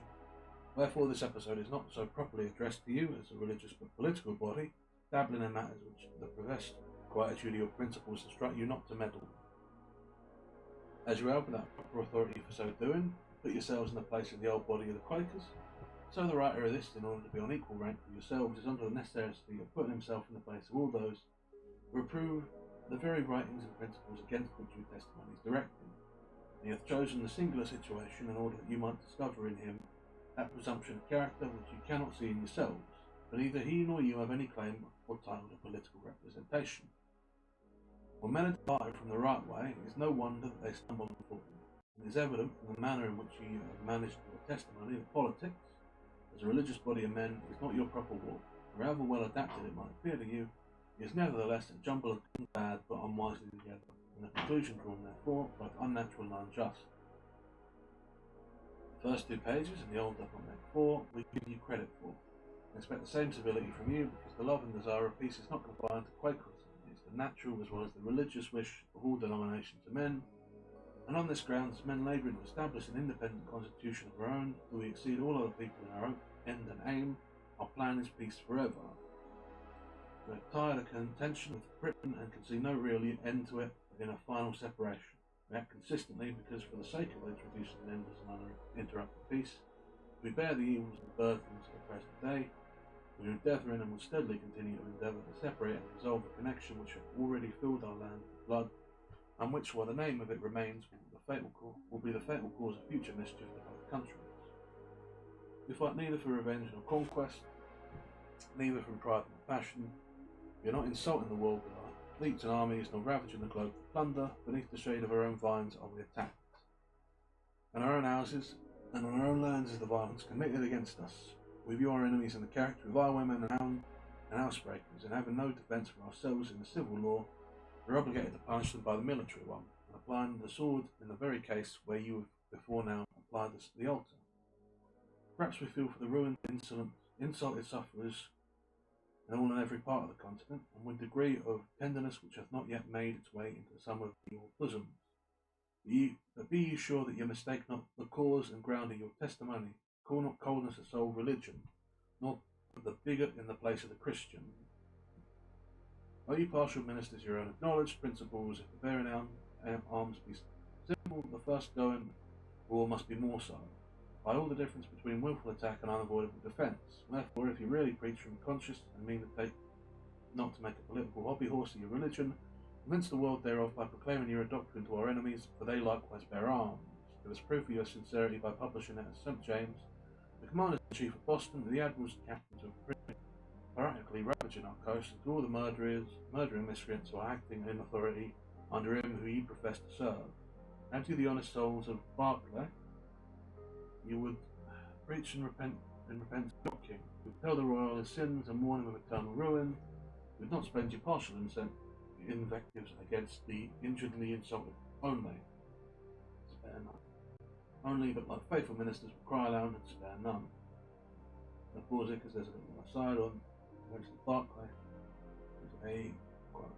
I was tasted of prosperity and adversity, thou knowest what it is to be banished by the native country, to be overruled as well as to rule and set upon the throne.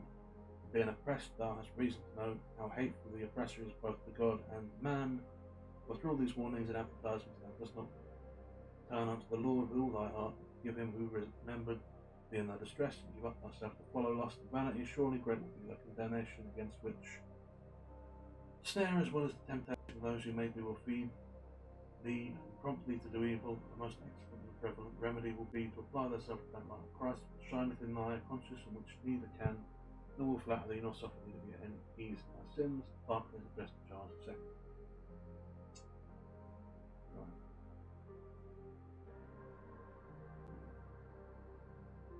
Faithful ministers with pride, spare none. Say not that ye are persecuted, neither endeavour to make us the authors of that reproach which ye are bringing upon yourselves, for we testify unto all men. We do not complain against you because you are Quakers, but because you pretend to be and are not Quakers. Alas, it seems by the particular tendency of some part of your testimony and other parts of your conduct, as if all sin were reduced to and comprehended in the act of bearing arms, and by the people only. It appear to us to have been mistaken a party for conscience, because the general tenor of your actions wants uniformity. It is exceedingly difficult for us to give credit to many of your pretended scruples, because we see them made of the same men, and in the very instant they are exclaimed against the mammon of this world, and nevertheless hunting after it with a step as steady as time and the appetite as keen as death. I don't think that this particular last bit here is very relevant. There's only 3 pages left, so I'll read through it for completeness' sake.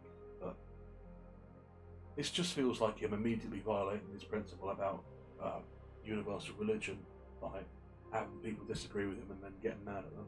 That's right. Quotation which you have made from Proverbs is in the 3rd page of your testimony, that when a man's ways please the Lord, he maketh even his enemies to be peace with him. It's very unwise and chosen on your part, because it amounts to a proof that the king's ways, whom you are so desirous of supporting, do not please the Lord, otherwise his reign would be in peace. And now proceed to the latter part of your testimony, and that for which all the foregoing seems only an introduction, viz. It hath ever been our judgment and principle since we were called to profess the light of Christ Jesus, manifested in our conscience unto this day, that the setting up and putting down kings and governments is God's peculiar prerogative, because it is best known to himself, and they are not our business to have any hand or contrivance therein, nor to be busybodies above our station, much less to plot and contrive the ruin or overturn of any of them, but to pray for the king and safety of our nation, and good of all men, that we may live a peaceable and quiet life in all goodness and honesty, under the government which God is pleased to set over us. If these are really your principles, why do you not abide by them? Why do you not leave that which you call God's work to be managed by himself? These very principles instruct you to wait with patience and humility for the event of all public measure, and to receive that event as divine will towards you. Wherefore, what occasion is there for your political testimony if you fully believe what it contains? From the very publishing it proves that either you do not believe what you profess, or have no virtue enough to practice what you believe. I'm going to stop here and say, he claims that they're in favour of the king, but it seems like they're just recusing themselves from revolution, which, given their stated beliefs, seems fair enough. The principles of Quakerism have a direct tendency to make a man the quiet and inoffensive subject of any and every government which is set over him. If the setting up and putting down of kings and governments is God's peculiar prerogative, he most certainly will not be robbed thereof by us. Wherefore the principle itself leads you to approve everything which ever happened or may happen to kings as being his work. Oliver Cromwell thanks you. Charles then died, not by the hand of man, and should the present proud imitator of him come to the same untimely end, the writers and publishers of the testimony are bound by the doctrine it contains to applaud the fact. Kings are not taken away by miracles, neither are changes in government brought about by any other means than such are common and human, and such as we are now using. Even the dispersing of Jews, though foretold by our Saviour, was effected by arms. Wherefore, as you refuse to be the means on one side, you ought not to be meddlers on the other, but to wait until the issue in silence, and unless you can produce divine authority to prove that the Almighty who hath created and placed the new world at the greatest distance it can possibly stand east and west from every part of the old, doth nevertheless disapprove of its being independent of the corrupt establishment of Court of Britain. Unless you can show this, how can ye, on the ground of your principles, justify the excitement and stirring up of all the people firmly to unite in the abhorrence of all such writings and measures as evidence of desire to break off the happy connection we have hitherto enjoyed with the kingdom of Great Britain, and our just and necessary subordination to the king, and those who are lawfully placed in authority under him? What a slap in the face is here. Men who in the very paragraph before quietly and passively resigned the altering and disposal of kings and governments into the hands of God, are now recalling their principles and putting in for a share of the business.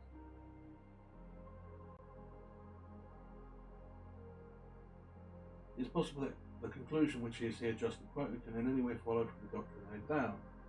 The inconsistency is too glaring not to be seen, the absurdity too great to be laughed at, and such could only have been made by those who understand and were darkened by the narrow and crabby spirit of the despairing political party. Ye are not to be considered as the whole body of the Quakers, but only a factional and fractional part thereof. Here ends the examination of your testimony, which I call upon no man to abhor, as ye have done, but only to read and judge fairly, which I subjoin the following remark: for the setting up and putting down of kings most certainly means the making him a king who is yet not so, and the making him no king who is already one. And pray what hath this to do in the present case? We neither mean to set up nor to put down, neither make nor unmake, to have nothing to do with them. Wherefore your testimony, in whatever light it is used, serves only to dishonour your judgment, and for many other reasons had better have been left alone than published. First, because it tends to decrease and reproachable religion, whatever, is the utmost danger to society, to make it party in political disputes. Secondly, because it exhibits a body of men, a number of whom disavow the publishing politics of testimonies as being concerned therein, and proofs thereof. Thirdly, because it had a tendency to undo that continental harmony and friendship which you yourselves by your late liberal and charitable donations have lent a hand to establish, and the preservation of which is the utmost consequence to all of us. And here, without anger or resentment, I bid you farewell, sincerely wishing that as men and Christians you may always fully and uninterruptedly enjoy every civil and religious right, and be in your turn the means of securing it to others, but that the example which you have unwisely set of mingling religion with politics may be disavowed and reprobated by every inhabitant of America beneath.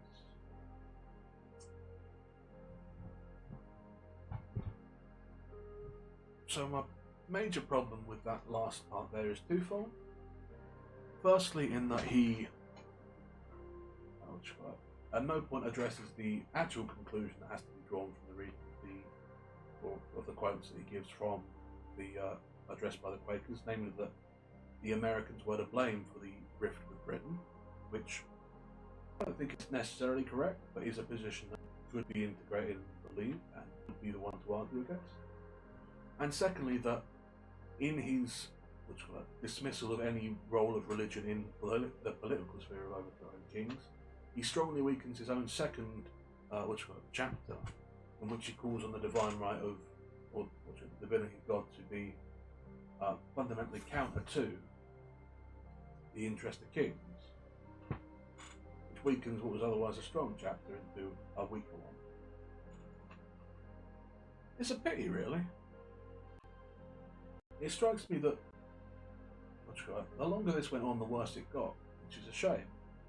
It started out very well. I was compelled with and agreed with the first chapter, disagreed with the framing of the second chapter, but thought it held good points, was sort of disinterested and sort of overwhelmed by the third chapter, which ran very long, disagree with a lot of the fourth chapter, more of the fifth chapter, and then, yeah, the rest of it just sort of petered out into a disappointing end. It's a shame. There's a lot to be said for the argument made against kingship and tyranny and authority. But the issue with those arguments being made here is that the author immediately then subsumes to a different other type of tyranny that he likes. Let's move somewhere a bit more comfortable, shall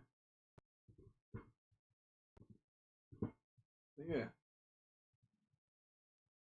It's a shame.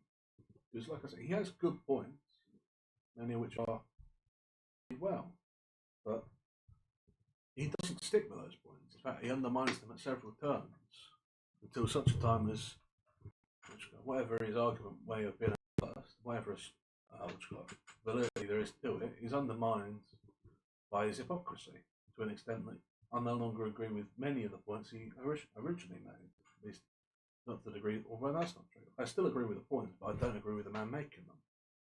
It makes me disinclined to hold with the text. It's a shame.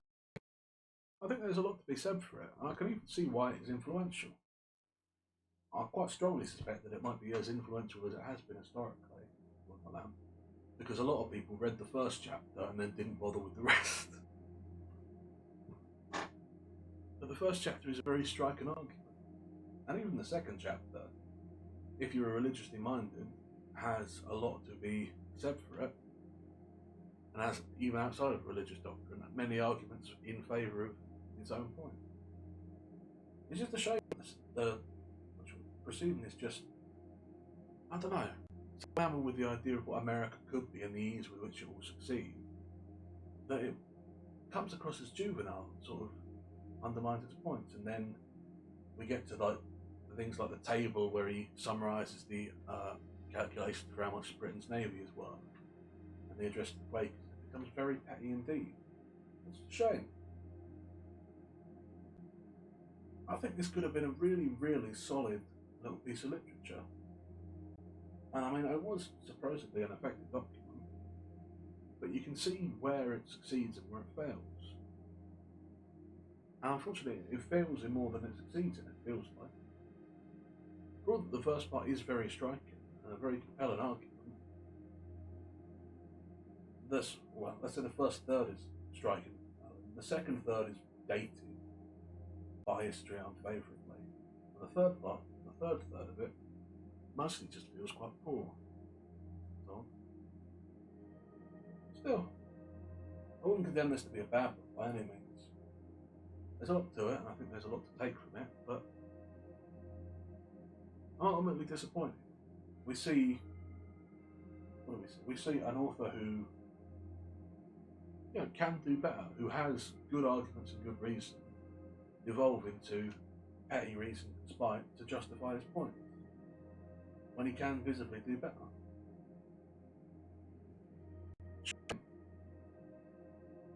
Still, he did his job. You can't argue about it. I don't really think I've got much more to say, so unless anyone's got any last comments for me, I'll be off.